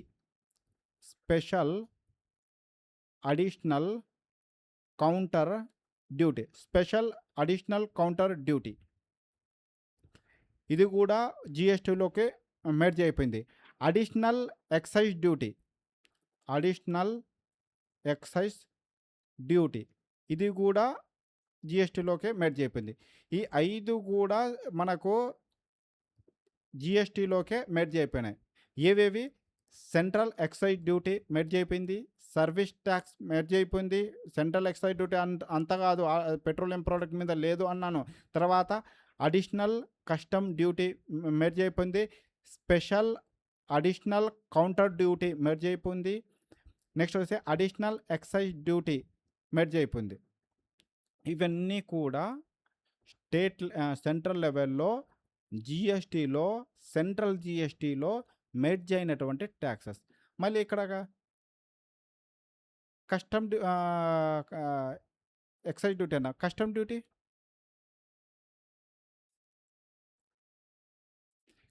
duty జిఎస్టీలోకి merge కాలేదు, స్టిల్ సెంట్రల్ గవర్నమెంట్ కలెక్ట్ చేస్తుంది. కస్టమ్ డ్యూటీ అంటే ఏంటంటే, ఇప్పుడు పోర్ట్ల దగ్గర కస్టమ్ ఆఫీసర్స్ ఉంటారు, మనం సినిమాలలో కూడా చూసాం. కస్టమ్స్ అని వింటారు. వాళ్ళు ఏం చేస్తారంటే, విదేశాల నుండి ఎక్కడన్నా మనం ఇంపోర్ట్ చేసుకుంటే మనం వాళ్ళ మీద కస్టమ్స్ ఆఫీసర్ కస్టమ్స్ క్లియరెన్స్ తీసుకొని వాళ్ళకు పన్ను కట్టేసి ఏంది ఎక్సైజ్ డ్యూటీ కలెక్ట్ చేస్తారు, కస్టమ్ డ్యూటీ కూడా కలెక్ట్ చేస్తారు. అంటే ప్రొడక్ట్ని బట్టి మన, ఎందుకంటే డొమెస్టిక్ ఇండస్ట్రీస్ని కాపాడాలి కదా, కాబట్టి 2 కలెక్ట్ చేయడం జరుగుతుంది. సరే, ఇవన్నీ కూడా సెంట్రల్ లెవెల్లో రద్దయినటువంటి ట్యాక్సెస్. సరే, స్టేట్ లెవెల్లో ఏమైనాయి? స్టేట్ లెవెల్లో ఏ ట్యాక్సెస్ రద్దయినాయి? Value added tax. ఎంతసేపు చెప్పాను వ్యాట్ గురించి. కాబట్టి ఇది సరే, వ్యాట్ అనేది 100% సారీ 100% అనేది రద్దయిపోయిందా అంటే లేదు. ఆల్రెడీ చెప్పాను గదా! పెట్రోలియం, ఎలక్ట్రిసిటీ, ఆల్కహాల్ మీద వ్యాట్ అనేది స్టిల్ ఉంది. స్టేట్ గవర్నమెంట్ స్టిల్ ఎలక్ట్రిసిటీ మీద వ్యాట్ కలెక్ట్ చేస్తున్నాయి. పెట్రోలియం ప్రొడక్ట్ మీద వ్యాట్ కలెక్ట్ చేస్తున్నాయి. ఆల్కహాల్ మీద ఆల్కహాల్ ఎక్సైజ్ డ్యూటీ ఉంది. ఆల్కహాల్ అమ్మేవాడి మీద వ్యాట్ కలెక్ట్ చేస్తున్నాయి. తర్వాత ఎంట్రీ ట్యాక్స్ అన్నాం. ఎంట్రీ ట్యాక్స్ అన్నాం. నెక్స్ట్ వచ్చేసి ఆక్ట్రాయ్ ట్యాక్స్ అన్నాం. ఎంట్రీ ట్యాక్స్ ఇంతకుముందు ఇందాక చెప్పాను కదా! ఎంట్రీ ట్యాక్స్ అంటే ఏంటి? ఆక్ట్రాయ్ ట్యాక్స్ అంటే ఏమిటి చెప్పాను. తర్వాత ఎంటర్‌టైన్‌మెంట్ ట్యాక్స్ అంటే మూవీ రిలేటెడ్ ట్యాక్సెస్ ఉంటాయి కదా! అవన్నీ మెర్జ్ అయిపోయాయి. ఇంకొకటి ఇక్కడే చెప్తున్నాను. ఎంటర్‌టైన్‌మెంట్ ట్యాక్స్ అంటే లోకల్ బాడీ కూడా ఎంటర్‌టైన్‌మెంట్ ట్యాక్స్ కలెక్ట్ చేస్తది. అవి జీఎస్టీలో ఎంటర్ కాలేదు సామి. మళ్ళీ అవి కూడా ఎంటర్ అయింది అంటే మెర్జ్ అయిపోయింది అనుకోకండి. ఇప్పుడు ఫర్ ఎగ్జాంపుల్ లోకల్ బాడీలో ఎంటర్‌టైన్‌మెంట్ ఏందన్నా ఏమన్నా అంటే ఇప్పుడు ఎగ్జిబిషన్ అనేటువంటిది ఏదన్నా ఊర్లలో ఎగ్జిబిషన్ వస్తుంది. ఆ ఎగ్జిబిషన్కి రావాలంటే మున్సిపాలిటీ పర్మిషన్ ఇవ్వాలి. సర్కస్ వస్తుంది, అక్కడ ఉన్నటువంటి మున్సిపాలిటీ కావాలి. అవంతా ఎంటర్టైన్మెంటే కదా! అలాంటి ఎంటర్టైన్మెంట్ ఏదన్నా ట్యాక్స్ ఉంటే అక్కడ లోకల్ బాడీస్ కలెక్ట్ చేస్తాయి. అవి జిఎస్టీలో కలవలేదు. జస్ట్ మన స్టేట్ వైజ్ ఎంటర్టైన్మెంట్ అంటే మూవీస్కి సంబంధించినవి ఏదన్నా ఉంటాయి కదా, అవి మాత్రమే జిఎస్టీలో కలవడం జరిగింది. అదొకటి గుర్తుపెట్టుకుంది. తర్వాత సేల్ ట్యాక్స్ అని ఉంటుంది. సెంట్రల్ మామూలుగా ఇది స్టేట్ కలెక్ట్ చేస్తూ ఉంటుంది సేల్ ట్యాక్స్. ఇప్పుడు మనం కూడా చిన్నప్పుడు కూడా మనం చూసిన సేల్ ట్యాక్స్లో పనిచేసే వాళ్ళు ఈయన సేల్ ట్యాక్స్లో పనిచేస్తుంటాడు అని మనం వింటూ ఉంటాము. అంటే సేల్ ట్యాక్స్ కూడా కలెక్ట్ చేస్తుంది. ఇవన్నీ కూడా స్టేట్లో వెళ్ళదు. VAT, entry tax, octroi tax, entertainment tax, తర్వాత సేల్ ట్యాక్స్ ఇవన్నీ కూడా జిఎస్టీలోకే మెర్జ్ అయిపోయాయి. అందుకే ఏమన్నాం దీన్ని కాంప్రహెన్సివ్ ట్యాక్స్ అంటున్నాము. కాంప్రహెన్సివ్ ఇదేంటారు నాయన పడనే పడదు. ఈ బోర్డుతో నాకు పెద్ద తలకాయ నొప్పి అయిపోయింది పోయి. ఇప్పుడు ఇది ఎప్పటికి అలవాటు అవుతుందేమో నాకు. సరే ఇది తుడిపేద్దామా? వద్దులే, ఇప్పుడే వద్దులే, కిందికి వద్దాం మళ్ళీ, ఎందుకంటే చెప్పాలి కదా ఇది. ఇక్కడికే అయిపోయింది. కాంప్రహెన్సివ్ ట్యాక్స్ ఎందుకు అంటాము అనేది ఒక క్లారిటీ వచ్చింది అనుకుంటాను. తర్వాత రెండోది ఏమన్నాను, ఒక నిమిషము, ఇక్కడ సెకండ్ది ఏడన్నా ఇక్కడ మల్టీ స్టేజ్ ట్యాక్స్ అన్నానా రెండోది. సెకండ్ వన్ చూడండి. రెండోది మల్టీ స్టేట్ ట్యాక్స్ అన్నామా. ఎందుకు ఈ మల్టీ స్టేజ్ ట్యాక్స్ అని ఎందుకు అన్నాము? అరే సారీ బై, సరిగ్గా పడు బై, నువ్వు నీకు దండం పెడతా. Multi stage tax multi stage tax అంటే ఎందుకంటే అంటే ఈ ట్యాక్స్ని డిఫరెంట్ స్టేజెస్లో మనం కలెక్ట్ చేస్తాము. ఏ స్టేజ్లో ఉన్నాయి ఆల్రెడీ చెప్పాను కదా బై నేను. రా మెటీరియల్ సప్లయర్ ఉంటాడు. ఏదైనా ఒక ప్రోడక్ట్ ఉంటే రా మెటీరియల్ సప్లయర్ ఉంటాడు. నెక్స్ట్ వచ్చేసి మ్యానుఫ్యాక్చరర్ ఆర్ ప్రొడ్యూసర్ ఉంటాడు. ఈయన తర్వాత ఏమంటారు, తర్వాత హోల్సేలర్ లేదా డిస్ట్రిబ్యూటర్ ఉంటాడు. ఏమో డిస్ట్రిబ్యూటర్ అంటే మళ్ళీ సినిమాకి పోయారు సమయం. డిస్ట్రిబ్యూటర్ అసలే డిస్ట్రిబ్యూటర్కి సినిమాలు అంటే వాళ్ళు కూడా డిస్ట్రిబ్యూటర్లే అండి. సినిమా కూడా ఒక ప్రోడక్టే కదా. అంటే సేమ్ అలాంటి డిస్ట్రిబ్యూటర్లే. అంటే ఎందుకంటే నాకు డిస్ట్రిబ్యూటర్ అంటేనే నాకు మూవీ గుర్తొస్తుంది. ఓకే, వదిలేసి అంటే చూద్దాము. రా మెటీరియల్ సప్లయరు, మ్యానుఫ్యాక్చరింగ్, ఏమంటేనే manufacturing, okay, producer, distributor, wholesaler, retailer. ఏదైనా ఒక ప్రోడక్ట్ కావాలనుకుంటే ఈ స్టేజ్లలో క్రాస్ అయిపోవాలి అన్నాను కదా. ఈచ్ స్టేజ్లో ట్యాక్స్ కలెక్ట్ చేస్తారు. ఈ స్టేజ్లో ట్యాక్స్ ఉంటుంది, ఈ స్టేజ్లో ట్యాక్స్ ఉంటుంది, ఈ స్టేజ్లో ట్యాక్స్ కలెక్ట్ చేస్తారు. ఇక్కడ స్టేట్ జిఎస్టీ, సెంట్రల్ జిఎస్టీ అంటాడు, ఇక్కడ స్టేట్ జిఎస్టీ, సెంట్రల్ జిఎస్టీ అంటాడు, ఇక్కడ స్టేట్ జిఎస్టీ, సెంట్రల్ జిఎస్టీ అంటాడు, ఇక్కడ స్టేట్ జిఎస్టీ, సెంట్రల్ జిఎస్టీ అంటాడు. వీడు వచ్చేసి వీని దగ్గర ఇన్పుట్ ట్యాక్స్ క్రెడిట్ అంటాడు, వీడు వచ్చేసి వీని దగ్గర ఇన్పుట్ ట్యాక్స్ క్రెడిట్ అంటాడు, వీడు వచ్చేసి వీని దగ్గర ఇన్పుట్ ట్యాక్స్ క్రెడిట్ అంటాడు, అవుట్పుట్ ట్యాక్స్ క్రెడిట్ అంటాడు. ఎంత ఒక గందరగోళం ఉంటుంది. బట్ ఇది మొత్తం డే టు డే జరిగేదే కాబట్టి ఈ స్టేజ్లలో ప్రతి స్టేజ్లో కలెక్ట్ చేస్తారు కాబట్టి దీన్ని మల్టీ స్టేజ్ ట్యాక్స్ అన్నారు. ఇది గుర్తుపెట్టుకోండి. అయిపోయింది కదా. ఇప్పుడు ఒకసారి పైకి అంటాను. ఒకటేది కాంప్రహెన్సివ్ ట్యాక్స్ అన్నాను, మల్టీ స్టేజ్ ట్యాక్స్ అన్నాను, తర్వాత వాల్యూ యాడెడ్ ట్యాక్స్ అని కూడా అంటాం. ఏమంటాము దీన్ని? వాల్యూ యాడెడ్ ట్యాక్స్ అంటాం. Value added tax. Value added tax అన్నాం. వాల్యూ యాడెడ్ ట్యాక్స్ అంటే ఇది ఎక్కడో వ్యాట్ మాదిరి ఉంది కదా అన్నారు కదా. ఎస్, వాల్యూ యాడెడ్ ట్యాక్స్ అంటే వ్యాటే. అంటే వ్యాట్ యొక్క లక్షణాలు కూడా ఈ జిఎస్టీకి ఉన్నాయి. వ్యాట్ అనేది ఇన్బిల్ట్ జిఎస్టీలోనే ఉంది. అంటే ఏదైతే వాల్యూ మనకు ఇందాక మనం వ్యాట్లు చెప్పుకున్నామో, ఒక ప్రోడక్ట్ నుండి ఒకరి నుండి ఇంకొక దగ్గర వచ్చినప్పుడు టోటల్ ప్రోడక్ట్ మీద కాకుండా జస్ట్ ఆ వాల్యూ మీద ట్యాక్స్ కలెక్ట్ చేస్తారో దాన్నే వాల్యూ యాడెడ్ అన్నాం కదా. సేమ్ అదే ఇక్కడ కూడా ఇంప్లిమెంటేషన్ అవుతుంది. చెప్తాం, అది కూడా ఒకసారి చెప్తాను జిఎస్టీకు ఏ విధంగా కలెక్ట్ చేస్తారు అనేటువంటిది. దాని అనుగుణంగా దీన్ని ఏమంటారు అంటే వాల్యూ యాడెడ్ ట్యాక్స్ అని కూడా అంటారు. తర్వాత డెస్టినేషన్ ట్యాక్స్ అంటారు దీన్ని. మూడోది ఎక్కడ అదే ఇక్కడ డెస్టినేషన్ ట్యాక్స్ అన్నాం కదా. నాలుగోది ఇక్కడ చెప్తాం.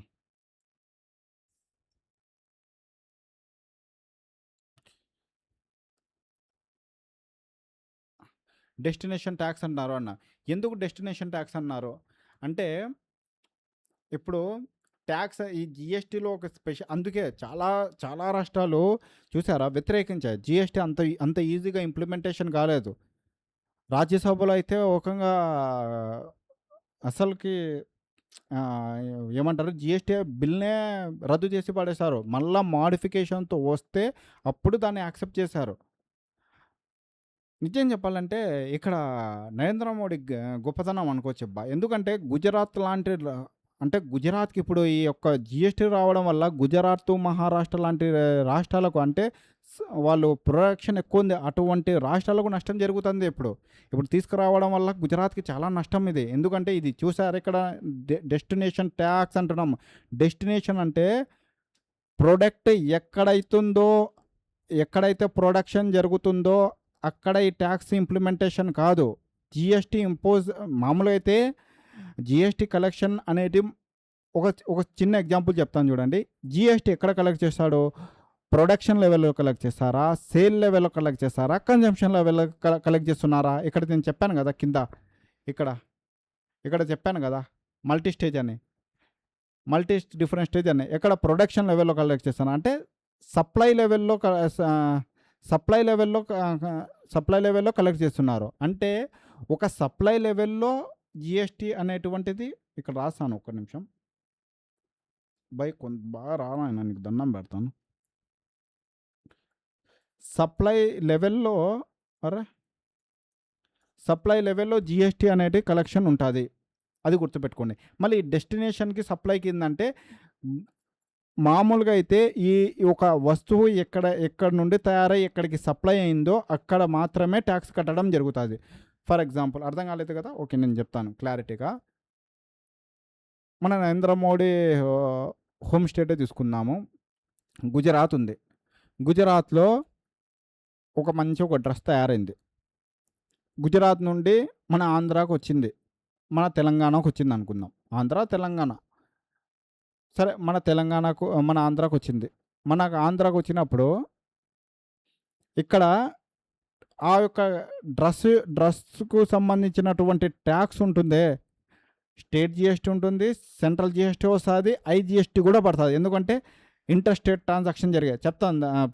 అప్పుడు ఒక ట్యాక్స్ అనేటువంటిది ఎవరు తీసుకుంటారు అంటే గుజరాత్కు ట్యాక్స్ వస్తుందా, ఏపీకే ట్యాక్స్ కలెక్ట్ చేయడం వస్తుందా అంటే గుజరాత్కు ఏ విధమైన ట్యాక్స్ రాదు. కంప్లీట్గా ఏపీకే మొత్తం ట్యాక్స్ వస్తుంది. ఏ విధంగా వస్తుంది అంటే, ఇప్పుడు 100 రూపాయలు 1000 రూపాయలు అనుకుందాం, ఒక షర్టు నేను తీసుకున్నాను, నాకు ఏపీకి వచ్చేసింది. ఏపీకి వచ్చినప్పుడు ఆ యొక్క షర్టు 1000 రూపాయలకు నా దగ్గరకు వచ్చింది అనుకుంటే, దాని మీద జిఎస్టీ మొత్తం కలిపితే ఒక 20% జిఎస్టీ వేసుకుందాం, 200 రూపాయలు వచ్చింది అనుకో మొత్తం కలిపితే. అంటే స్టేట్ జిఎస్టీ, సెంట్రల్ జిఎస్టీ కలిపి. అప్పుడు ఆ 100 రూపాయలు వచ్చేసి సెంట్రల్ జిఎస్టీ స్టేట్కి వస్తుంది. 100 రూపాయలు సెంట్రల్ జిఎస్టీ సెంట్రల్ దగ్గర పెట్టుకుంటుంది. 200 జిఎస్టీ వస్తుంది కదా, 200లో 100 రూపీస్ వచ్చేసి సెంట్రల్ పెట్టుకుంటుంది, ఇంకొక 100 రూపీస్ వచ్చేసి మన ఏపీ స్టేట్కి వస్తుంది. ఏందన్నా అనొచ్చు, ఏంది ఆ 1000 రూపాయలకు నువ్వు కొనిందేమో గుజరాత్ నుండి వచ్చింది. అమెజాన్‌లో ఆర్డర్ చేసింటే గుజరాత్ నుండి వచ్చింది. అక్కడి నుండి వస్తే మళ్ళా ఏంది జీఎస్టీ నువ్వు మనకి ఏపీకి ఇవ్వడం ఏంది ఆ జీఎస్టీ అనుకోవచ్చు. కానీ అది అంతే. మనకు ఏపీలో మనం కొంటున్నామంటే ఇది డెస్టినేషన్ ట్యాక్స్ అంటారు. అంటే ప్రొడక్షన్ ఎక్కడ తయారవుతుందో అక్కడ జీఎస్టీ వ వాళ్ళకి ఇవ్వరు. ఎక్కడైతే సప్లై అవుతుందో, ఎక్కడైతే డెస్టినేషన్ చేరుతుందో, ఎక్కడైతే ఆ వస్తువు చేరుతుందో అక్కడ మాత్రమే జీఎస్టీకి ఆ స్టేట్‌కి మాత్రమే చెల్లించడం జరుగుతుంది. ఇప్పుడు చెప్పండి ఎవరికి నష్టం? ఎవరికి నష్టం? ఎవరికీ నష్టం గాదు. ఎందుకు అది చెప్పమంటావా? ఇప్పుడు గవర్నమెంట్ ఒక వాదన ఒకటబ్బా! గుజరాత్ నీకేమో ఇండస్ట్రీ ఉంది. మీ వాళ్ళకేమో అక్కడ ఎంప్లాయ్‌మెంట్ ఉంది. నువ్వు నువ్వు అక్కడ ఎంప్లాయ్‌మెంట్ క్రియేషన్ ఉంది. అక్కడ డెవలప్‌మెంట్ అయింది. మొత్తం అయింది.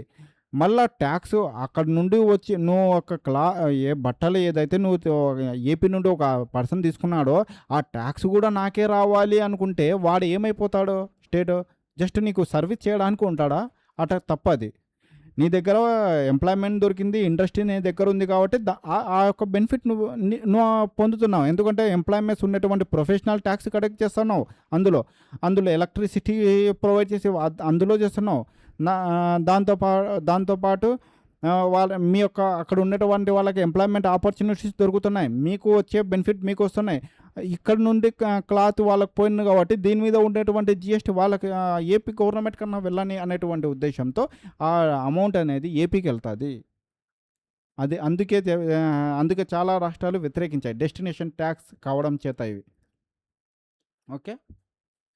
ఇప్పుడు ఒక్కసారి జీఎస్టీని ఏమమ్మంటారు, ఏ విధంగా అంటారో కాంప్రహెన్సివ్ ట్యాక్స్ అనేది అంటారు అన్నాను. ఎందుకు అంటారో చెప్పాను. తర్వాత మల్టీ స్టేట్ ట్యాక్స్ అని చెప్పాను. ఎందుకంటారు ఇది కూడా చెప్పాను. వాల్యూ యాడెడ్ ట్యాక్స్ అంటారు. ఎందుకంటే క్యాస్కేడింగ్ ఎఫెక్ట్ ఎండ్ చేస్తుంది కాబట్టి వాల్యూ యాడెడ్ ట్యాక్స్ అని చెప్తారు అన్నాను. తర్వాత డెస్టినేషన్ ట్యాక్స్ అంటారు అన్నాను. ఎందుకు డెస్టినేషన్ అంటే సప్లై లెవెల్లో కలెక్ట్ చేస్తారు కాబట్టి దీన్ని డెస్టినేషన్ ట్యాక్స్ అంటారు అని చెప్పాను. అంటే ఇప్పటికీ మనకు జీఎస్టీ మీద ఒక క్లారిటీ వచ్చింది. అంతేనా?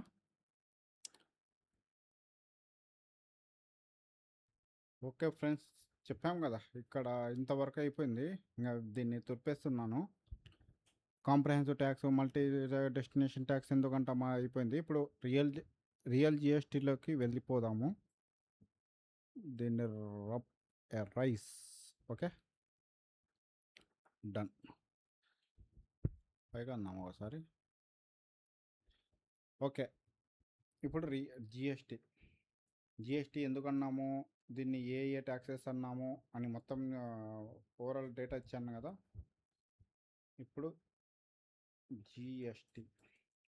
ఓకే, ఫస్ట్ జిఎస్టీ ఎప్పుడు ఇంట్రడ్యూస్ అయిందంటే, ఫస్ట్ అంటే కాన్సెప్ట్ అనేటువంటిది యాక్చువల్ మా 2003లో అటల్ బిహారీ వాజ్పేయి ఉన్నప్పుడు ఒక కమిటీ వేశారు. ఆ కమిటీ పేరు ఏం పేరు అంటే కేల్కర్ టాస్క్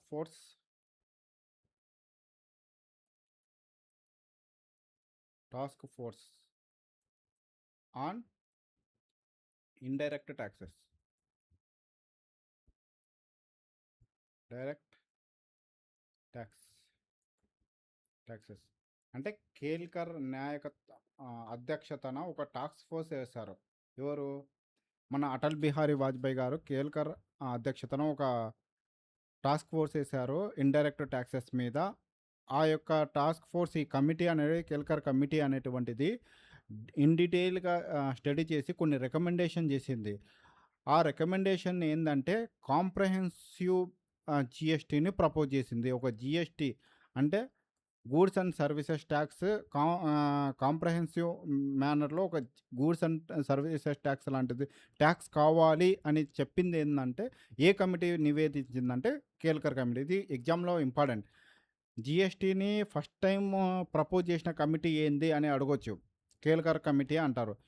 అంటే అప్పుడు ఇంకోటి మనకి ఇక్కడ ఒక విషయం తెలియాలి. 2000లో వచ్చేసి మనకు మన అటల్ బిహారీ వాజ్పేయి ఉంటారు. అప్పుడు కూడా సెంట్రల్ గవర్నమెంట్ ఏం చేసిందంటే ఎంపవర్ కమిటీ అనేటువంటి ఒక కమిటీని నియమించింది. ఎంపవర్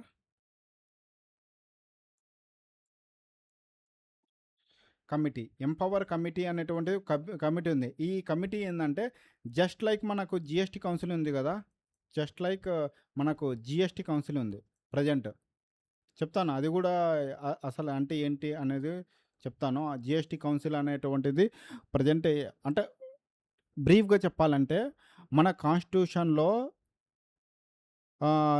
ఒక ఆర్టికల్ మెన్షన్ చేశారు. ఆర్టికల్ 279 అనేటువంటి ఒక ఆర్టికల్ మెన్షన్ చేసి అందులో the president of India constitute GST council అనేటువంటిది మెన్షన్ చేశారు.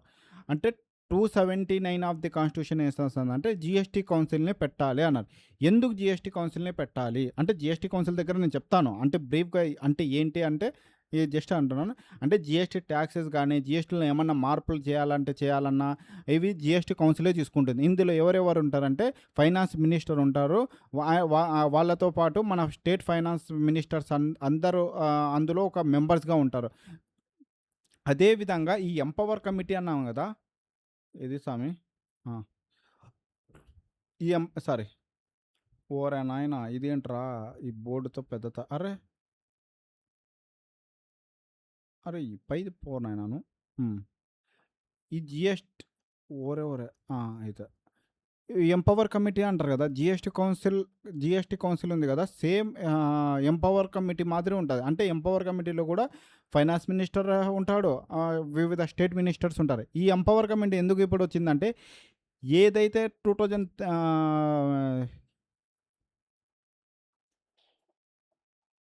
2000లో క్రియేట్ చేశారు ఈ ఎంపవర్ కమిటీ అన్నాను కదా. ఈ ఎంపవర్ కమిటీ ఎందుకు వచ్చింది అంటే ఈ ఎంపవర్ కమిటీ కూడా ఈ యొక్క కేల్కర్ కమిటీ రికమెండేషన్ని యాక్సెప్ట్ చేసింది, ఒప్పుకుంది. ఏంది స్వామి నువ్వు 2003 అంటున్నావు, ఇక్కడ 2000 అంటున్నావు, ఎట్లా అంటే 3 సంవత్సరాల క్రితమే ఎంపవర్ కమిటీ యాక్సెప్ట్ చేసిందా అంటే అది కాదు స్వామి. ఎంపవర్ కమిటీ అనేది అప్పుడు ఎస్టాబ్లిష్ చేశారు 2000లో, అది స్టిల్ ఎగ్జిస్టింగ్లో ఉంది. ఇప్పుడు జిఎస్టీ కౌన్సిల్ అనేది 2017లో ఎస్టాబ్లిష్ చేశారంటే ఇప్పటికీ ఎగ్జిస్టింగ్లో ఉంది కదా. సేమ్ అదే విధంగా ఈ యొక్క ఎంపవర్ కమిటీ కూడా స్టిల్ ఎగ్జిస్టింగ్లో ఉండేది 2003 వరకు. అప్పుడు అందులో మినిస్టర్స్ ఉంటారు, డిఫరెంట్ స్టేట్ ఫైనాన్స్ మినిస్టర్స్ ఉంటారని చెప్పాను కదా. వీళ్ళు యాక్సెప్ట్ చేశారు రికమెండేషన్, వీళ్ళ యొక్క రికమెండేషన్ ఇంప్లిమెంట్ చేద్దాము అనేటువంటి ఉద్దేశంతో. అంటే అప్పుడే యాక్సెప్టేషన్ వచ్చింది అనేటువంటిది మనం ఇక్కడ గుర్తించాలి. నెక్స్ట్ వచ్చేసి 2011 ఏప్రిల్ 1న నేషనల్ వైజ్ జిఎస్టీ ప్రపోజల్ని యాక్సెప్ట్ చేయడం జరిగింది. 2010 ఏప్రిల్ 1. ఇవన్నీ ఏంటంటే జిఎస్టీకి బేస్. అంటే జిఎస్టీ ఏ విధంగా ఎవల్యూషన్ జరిగింది అంటే కేల్కర్ కమిటీ కానుండి 2003 కానుండి 2000లో వచ్చినటువంటి ఎంపవర్ కమిటీ కానుండి తర్వాత 2004లో వచ్చేసి యూపీఏ గవర్నమెంట్ వచ్చింది. యూపీఏ గవర్నమెంట్లో వచ్చేసి కొన్ని స్టెప్స్ తీసుకున్నారు. యాక్చువల్గా యూపీఏ గవర్నమెంట్లో 2006 ఆర్ 7లో అప్పుడు బడ్జెట్ సమావేశాలలోనే అప్పుడు ఉన్నటువంటి ఫైనాన్స్ మినిస్టర్ జిఎస్టీ గురించి ఒక అనౌన్స్మెంట్ చేశారు. ఆ అనౌన్స్మెంట్ 2006-2007 బడ్జెట్ సమావేశాలలో చేస్తే 2010 గుర్తుపెట్టుకోండి, 2010 ఏప్రిల్ 1న నేషనల్ వైజ్ జిఎస్టీ అనేది నేషనల్ వైజ్ ప్రపోజల్ వచ్చేసింది. అంటే నేషనల్ వైజ్ దీని యొక్క ఇంపార్టెన్స్ వచ్చింది అనుకోవచ్చు మనం. నేషనల్ వైజ్ ప్రపోజల్ చూడొచ్చు. ఎన్పి అంటే నేషనల్ ప్రాజెక్ట్ అని కాదు, నేషనల్ వైజ్ ప్రపోజల్ అని అర్థం దానికి. నెక్స్ట్ వచ్చేసి అప్పుడు 2011 ఇంకొకటి 2011లో వచ్చేసి జిఎస్టీ బిల్ అనేటువంటిది 115 కాన్స్టిట్యూషనల్ బిల్ అనుకుంటాను, కరెక్ట్. అది అంత ఇంపార్టెంట్ కాదు, అడగాడు అస్సలు 90% అడగాడు.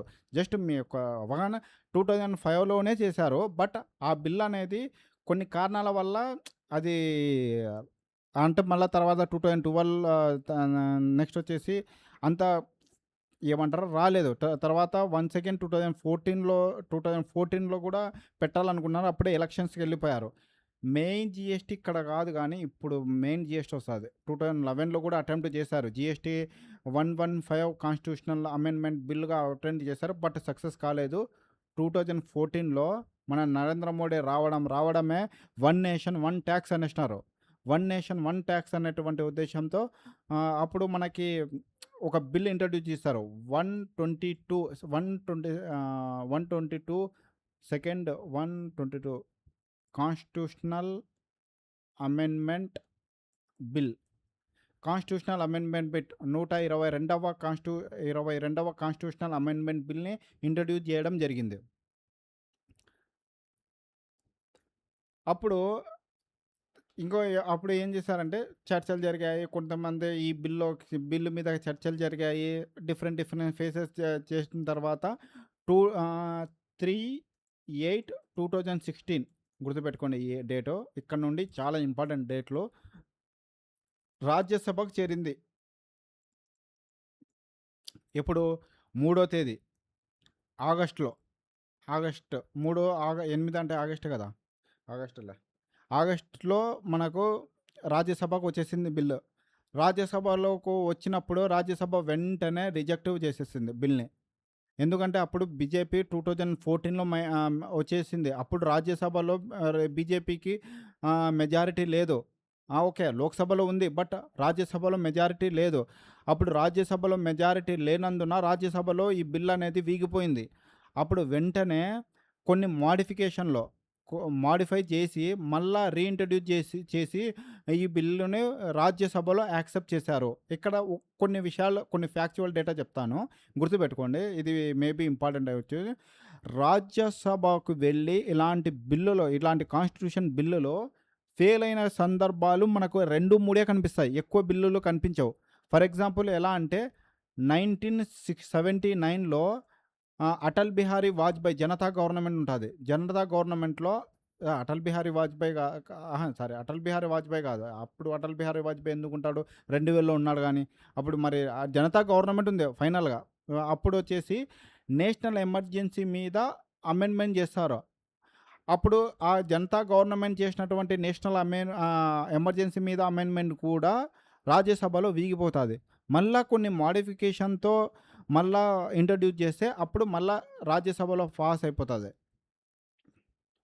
అదేవిధంగా 1980లో కూడా మనకు రాజీవ్ గాంధీ పిఎంగా ఉంటాడు. పిఎంగా ఉన్నటువంటి Rajiv Gandhi anti defection law అనేటువంటిది తెస్తారు. అంటే ఏమన్నా పార్టీల ఫిరాయింపు చట్టం అంటాం కదా మనం. ఎవరన్నా ఎమ్మెల్యేలు, ఎంపీలు అయారం గయారం అంటాం. అంటే ఈరోజు వస్తాడు, రేపు వెళ్ళిపోతాడు.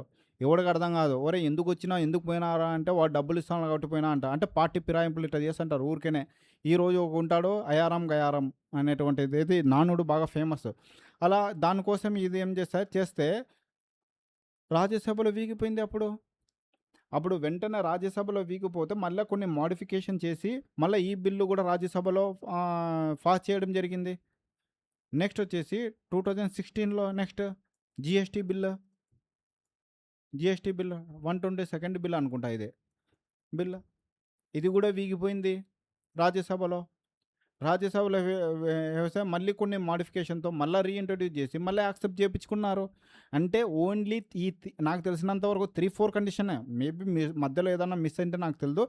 మోస్ట్లీ ఈ 3 కండిషన్లో మాత్రమే, కొన్ని కండిషన్లో మాత్రమే రాజ్యసభ ఈ కాన్స్టిట్యూషన్ బిల్ అంటే మామూలు కొన్ని చట్టాలను రిజెక్ట్ చేసొచ్చి పాస్ చేయకపోతే, నేను వీటి గురించి చెప్పడం లేదు, ఈ యొక్క కాన్స్టిట్యూషన్ అమెండ్మెంట్ బిల్ని గురించి చెప్తున్నాను.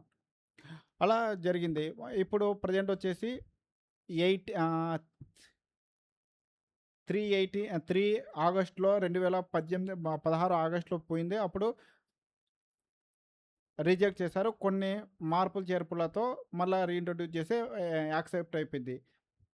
8/2016 ఆగస్టు 8వ తేదీ, ఆగస్టు 3వ తేదీ రాజ్యసభలో ఇక్కడ చెప్పాను కదా, ఆగస్టు 3వ తేదీ, ఆగస్టు 8వ తేదీ, మేబీ ఒక 1 వీక్ తర్వాత అనుకో.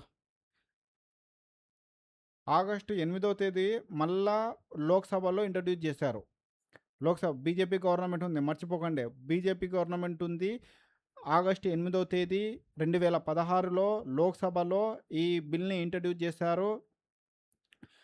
లోక్సభ 3వ తేదీ, ఏదైతే 3వ తేదీ 3/8/2016 ఆగస్టులోనే ఆగస్టులో రాజ్యసభ రిజెక్ట్ చేసిందన్నాను కదా! ఈ రాజ్యసభ రిజెక్ట్ చేసినటువంటి అమెండ్మెంట్‌లు అంటే అప్పుడు రిజెక్ట్ చేస్తూ ఈ అమెండ్మెంట్‌లు చేయండి. ఈ యొక్క మోడిఫై చేస్తే మేము యాక్సెప్ట్ చేస్తామంటే అప్పుడు లోక్‌సభ ఏం చేసిందంటే అన్ని మోడిఫికేషన్‌ని యాక్సెప్ట్ చేస్తూ నా లోక్‌సభలో బిల్ అనేది పాస్ అయిపోయింది. ఏ ఆగస్టు 8వ తేదీ లోక్‌సభలో బిల్ పాస్ అయిపోయింది. ఈ యొక్క రాజ్యసభ రికమెండేషన్స్ అన్నీ ప్రపోజల్స్ అన్నీ కూడా యాక్సెప్టెడ్ అనేది చెప్పేసినారు. ఆర్టికల్ 268 ఆర్టికల్ ఇక రాస్తాను. ఆర్టికల్ 368 ఏం చెప్తుంది? ఫైనాన్స్ రిలేటెడ్ మ్యాటర్స్ ఇది. ఏదన్నా వచ్చినా సరే ఆర్టికల్ 368 గుర్తుపెట్టుకోండి. ఫైనాన్స్ ఫైనాన్స్ రిలేటెడ్ మ్యాటర్స్ అంటే ఫైనాన్స్ బిల్ ఏదన్నా ఫైనాన్స్ బిల్ ఏదన్నా యాక్సెప్ట్ చేయాలనుకుంటే హాఫ్ ఆఫ్ ద స్టేట్ మస్ట్‌గా యాక్సెప్ట్ చేయాలి. లేకపోతే అది కాదు. కాబట్టి హాఫ్ ఆఫ్ ద స్టేట్ కూడా కావాలి అని చెప్పే ఆర్టికల్ ఏందంటే ఆర్టికల్ 368. ఇంకా జీఎస్టీ అనేది ఫైనాన్స్ బిల్లే. ఆర్టికల్ 368 ప్రకారం మన రాష్ట్రాలన్నీ ఎత్తుకొచ్చినాయి. అన్న నాకు ఆర్టికల్ 368 ఉంది. మేము కూడా యాక్సెప్ట్ చేయాలా? అది ఫైనాన్స్ బిల్ కాబట్టి మా మా యొక్క యాక్సెప్టెన్స్ లేనిదే అది కాదంటే, సరే నాయన మీ దగ్గరికి వస్తున్నామని బీజేపీ చెప్తే అప్పుడు మళ్ళా వాళ్ళ దగ్గరికి తీసుకెళ్లారు. అప్పుడు అన్ని రాష్ట్రాల దగ్గర లోక్‌సభలో పాస్ అయిపోయింది. రాజ్యసభలో పాస్ అయిపోయింది. అప్పుడు రాష్ట్రాల దగ్గర పోతే ఫస్ట్ స్టేట్ అస్సాం. బిల్‌ని యాక్సెప్ట్ చేసినటువంటి స్టేట్. అంటే వాళ్ళు అసెంబ్లీలో పెడతారు. అసెంబ్లీలో పెట్టిన తర్వాత వాళ్ళు మేము ఈ యొక్క బిల్‌ని మేము యాక్సెప్ట్ చేస్తున్నాం అన్నటువంటిది చేస్తారు. తర్వాత నెక్స్ట్ స్టేజ్ వచ్చేసి బీహార్ అనుకుంటా. Second stage Bihar.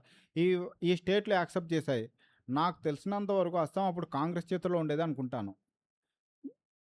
పాపం మహారాష్ట్ర, గుజరాత్‌లో ఎందుకు చేయలేదు అంటే అది పాపం డిప్రెషన్‌లో ఉన్నాయి. ఎందుకంటే జీఎస్టీ వస్తే డెస్టినేషన్ ట్యాక్స్ అన్నాం కదా! ఇంగ మాకొచ్చే ఇన్‌కమ్ కూడా పోతది కదరా! వీళ్ళు ఏదో చేసేస్తున్నారు. మా వోడు అనుకుంటే ఏదేదో చేసేస్తున్నాడు కదా భయ్ అనుకోని అవి ఫీల్ అయితున్నట్టుంటాయి అప్పుడు.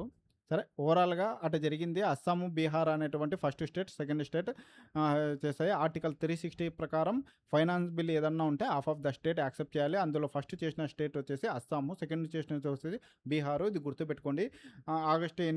ఆగస్టు అన్నాము, 2016 వచ్చింది అన్నాము, 8వ తేదీ పాస్ అయిపోయింది అని చెప్తున్నాము. తర్వాత సెప్టెంబర్ వచ్చింది. 8, 9, 2016 సెప్టెంబర్. ఆగస్టు నెల కాస్త మళ్ళీ వెళ్ళిపోయాం. సెప్టెంబర్ వస్తేనే మన ప్రెసిడెంట్ ఉంటాడు కదా పెద్దన్న, ఐ థింక్ ప్రణబ్ ముఖర్జీ అనుకుంటాను. అప్పుడు ప్రణబ్ ముఖర్జీ గారు వచ్చేసి యాక్సెప్టెడ్ బిల్లు మీద సంతకం పెట్టేసినారు. అయిపోయా. జిఎస్టీ బిల్ అయిపోయింది. 12/9 ఇది ఇంపార్టెంట్.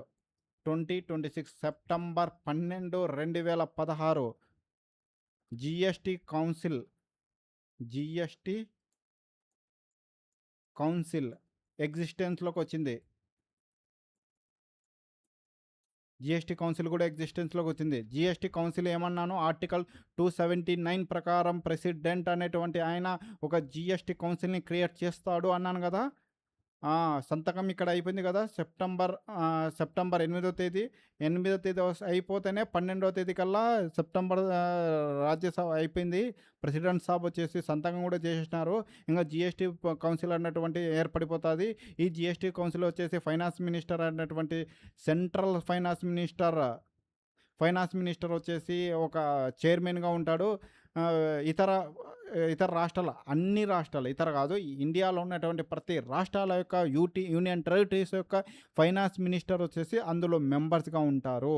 ఆ జిఎస్టీ కౌన్సిల్ అనేది ఎగ్జిస్టెన్స్ అంటే ఉనికిలోకి వచ్చేసింది, ప్రాణం వచ్చేసింది దానికి. 16వ తేదీ 8వ తేదీ అయిపోయింది, 16వ తేదీ అయిపోయింది, 12వ తేదీ అయిపోయింది, 16వ తేదీ 16/9/2016 సెప్టెంబర్. ఇది important date. GST implemented throughout India. GST implemented throughout India. ITI అంటే మళ్ళీ మీరు ఐటీఐ అనుకున్నారు. India implemented T throughout India అనే. మళ్ళీ ఐటీఐకి పోతే మళ్ళీ ఏడ చదువుతాం ఇప్పుడు ఐటీఐలో ఇన్ని చదివిన తర్వాత. రైల్వే జాబ్లకు ఐటీఐనే అడుగుతాను స్వామి, చదువుకోండి ఎవరన్నా ఉంటే. సరే,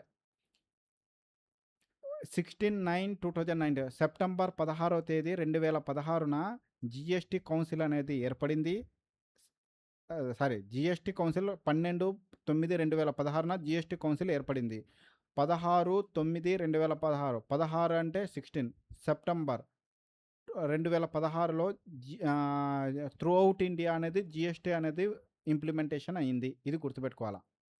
ఈ డేట్ ఇంపార్టెంట్ అబ్బా, ఎందుకంటే ఎప్పుడన్నా డైరెక్ట్ కూడా అడగవచ్చు. సెప్టెంబర్ 16 గుర్తుపెట్టుకోండి. September 2016 September 16. మనకు సెప్టెంబర్లోనే ఏపీ వాళ్ళకు గ్రూప్ 2 వదులుతాడు కదా, అట్లా గుర్తుపెట్టుకో ఏదన్నా. సెప్టెంబర్లోనే మన ప్రణబ్ ముఖర్జీ కూడా సంతకం పెట్టింది. సెప్టెంబర్లోనే ఇంప్లిమెంటేషన్ అయింది. కరెక్ట్ 16/9/2017. ఇదేంది చెప్పండి ఎవరన్నా చెప్తే. సెప్టెంబర్ ఇదేంటంటే 16/9/2017. కరెక్ట్ ఎగ్జాక్ట్ 1 ఇయర్ ఉంటుంది. 1 ఇయర్ లోపల అన్ని రాష్ట్రాలు కూడా జిఎస్టీ, అన్ని రాష్ట్రాలు ఏవేవైతే చెప్పానో అన్ని రాష్ట్రాలు కూడా జిఎస్టీ స్టేట్ జిఎస్టీ యాక్ట్ చేయాలి. ఒకవేళ ఈ యాక్ట్ చెయ్యకపోతే అన్ని ట్యాక్సెస్ క్యాన్సిల్ అయిపోతాయి. అంటే అన్ని ట్యాక్సెస్ అని కాదు, జిఎస్టీలో మెర్జ్ అయినటువంటి అన్ని ట్యాక్స్ 1 ఇయర్ లోపల త్రూఅవుట్ ఇండియా క్యాన్సిల్ అయిపోతాయి. ఇన్ కేస్ ఏదైనా స్టేట్ జిఎస్టీ యాక్ట్ చెయ్యలేదనుకో, అప్పుడు పరిస్థితి ఏంటి? అప్పుడు ఖచ్చితంగా కొన్ని ఛాలెంజెస్ ఫేస్ చేయాలి. ఎందుకంటే కాన్స్టిట్యూషన్లో క్లియర్గా చెప్పబడింది, బై లా మాత్రమే ట్యాక్స్ వసూలు చేయాలి. బై లా కాకుండా ట్యాక్స్ వసూలు చేస్తే ఆ ట్యాక్స్ అనేది ఇల్లీగల్, అలా చెయ్యరాదు అని చెప్పింది. అంటే మళ్ళా ఈ constitution amendment act 101 constitution bill ప్రవేశపెట్టారు. చెప్పలేదు కదా నేను యాక్చువల్గా, మెయిన్ ఇంపార్టెంట్ చెప్పలేదు నేను.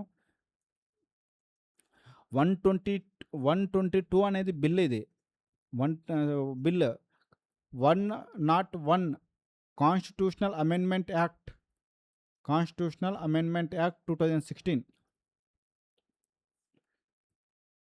Constitutional amendment act 2016. దీని ద్వారానే ఈ మొత్తం ప్రాసెస్ జరిగింది. రాజ్యసభలో ఇంట్రడ్యూస్ ఇవన్నీ. అంటే ఈ యొక్క కాన్స్టిట్యూషనల్ అమెండ్మెంట్ ఆ బిల్, ఒక బిల్లు ఉంటుంది. ఈ యొక్క బిల్లు 22 బిల్లే యాక్ట్ అయ్యే లోపల 101 యాక్ట్ అయిపోయింది అంతే. ఈ బిల్లే ఇప్పుడు ప్రెసిడెంట్ సంతకం ఏడపోయిందమ్మా. ప్రెసిడెంట్ ఏడబెట్టినాం స్వామి సంతకము, అదే ఏడబెట్టినా చూడు 16వ తేదీ, 8వ తేదీ పెట్టినాడు కదా సంతకం. అప్పుడు ఇంకా బిల్ కాస్త యాక్ట్ అయిపోయింది. సెప్టెంబర్ 8వ తేదీ పెట్టినాడు కదా మనోడు. అలా 101 కాన్స్టిట్యూషనల్ అమెండ్మెంట్ యాక్ట్. ఇది గుర్తుపెట్టుకోండి, ఖచ్చితంగా అడిగే ఛాన్స్ ఉంటుంది. ఎందుకంటే మేబీ డైరెక్ట్ ఈ మధ్య గ్రూప్ 2లో డైరెక్ట్ క్వశ్చన్లో అడిగేస్తుంటాడు వాడొక పిచ్చినాయాలు. ఏది అడగాలనో తెలియదు, ఏది అడగకూడదో తెలియదు. అందరు పాపం గట్టిగా చదువుకోపోతారు, ఏదేదో అడిగేస్తాడు. అందరు సరే ఏం అడగలే, పైన చదువుకొని పోదాంలే అనుకుంటారు. డెప్త్ అడిగేస్తారు. చెప్తాలా, ఏది అడుగుతాడు ఏది అడగడో వాళ్ళకే అర్థం కాదు. ఇది సరేలే, అది మనకెందుకు. అలా 101 constitution amendment act, 101 constitution amendment bill act అనేటువంటి 2016లో అయిపోయింది. ఈ ప్రాసెస్ మొత్తం జరిగింది. ఇందులో భాగంగా ఇందులోనే క్లియర్గా మెన్షన్ చేశారు, 1 ఇయర్ లోపల అన్ని స్టేట్కి సంబంధించిన యాక్ట్ రద్దు అవుతాయి. కాబట్టి 16/9/2017 లోపల 1 ఇయర్ లోపల అన్ని రాష్ట్రాలు కూడా జిఎస్టీ బిల్ని ఇంప్లిమెంట్ చేయాలి అనేటువంటిది ఈ యాక్ట్లో చెప్పడం జరిగింది. ఓకే, ఇప్పుడు కిందకి అన్నాం ఒక్కసారి. సరే, బాగుంది. కాన్స్టిట్యూషన్ అమెండ్మెంట్ యాక్ట్ అన్నావు, 101 కాన్స్టిట్యూషనల్ అమెండ్మెంట్ యాక్ట్ 2016 అన్నాము. ఆ 101 కాన్స్టిట్యూషనల్ అమెండ్మెంట్ యాక్ట్లో మనకు 3 న్యూ ఆర్టికల్ని యాడ్ చేశారు. 3 న్యూ ఆర్టికల్ని యాడ్ చేశారు. అవి ఏమేమి ఆర్టికల్ అంటే ఇక్కడ చెప్తాం చూడు. ఫస్ట్ ఆర్టికల్ వచ్చేసి ఆర్టికల్ 246A అనేటువంటి ఒక ఆర్టికల్ని యాడ్ చేశారు. 246A ఏం చెప్తుందంటే, both parliament and state legislation have concurrent power అంటుంది. అంటే ఈ యొక్క ఆర్టికల్ 246 ఏం చెప్తుంది అంటే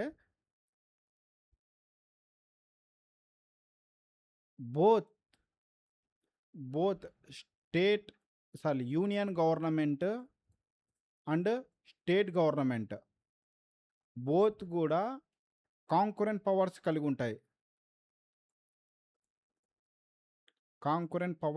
ఉంటాయి. ఇవే వేటి మీద?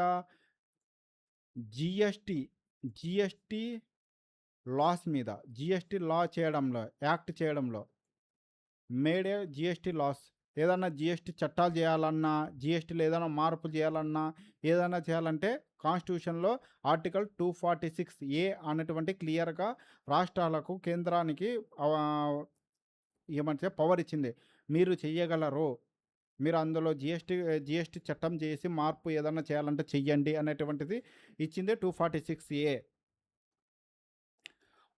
ఇంకా ఇక్కడ ఏముందంటే ఎక్స్క్లూజివ్గా ఈ యొక్క ఈ ఆర్టికలే ఎక్స్క్లూజివ్గా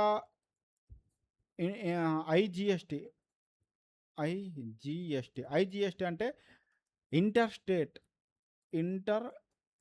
స్టేట్ ట్రేడ్ ఉంటుంది కదా, ఇంటర్ స్టేట్ ట్రేడ్ విషయంలో ఓన్లీ పార్లమెంట్కి మాత్రమే పవర్ ఇచ్చింది.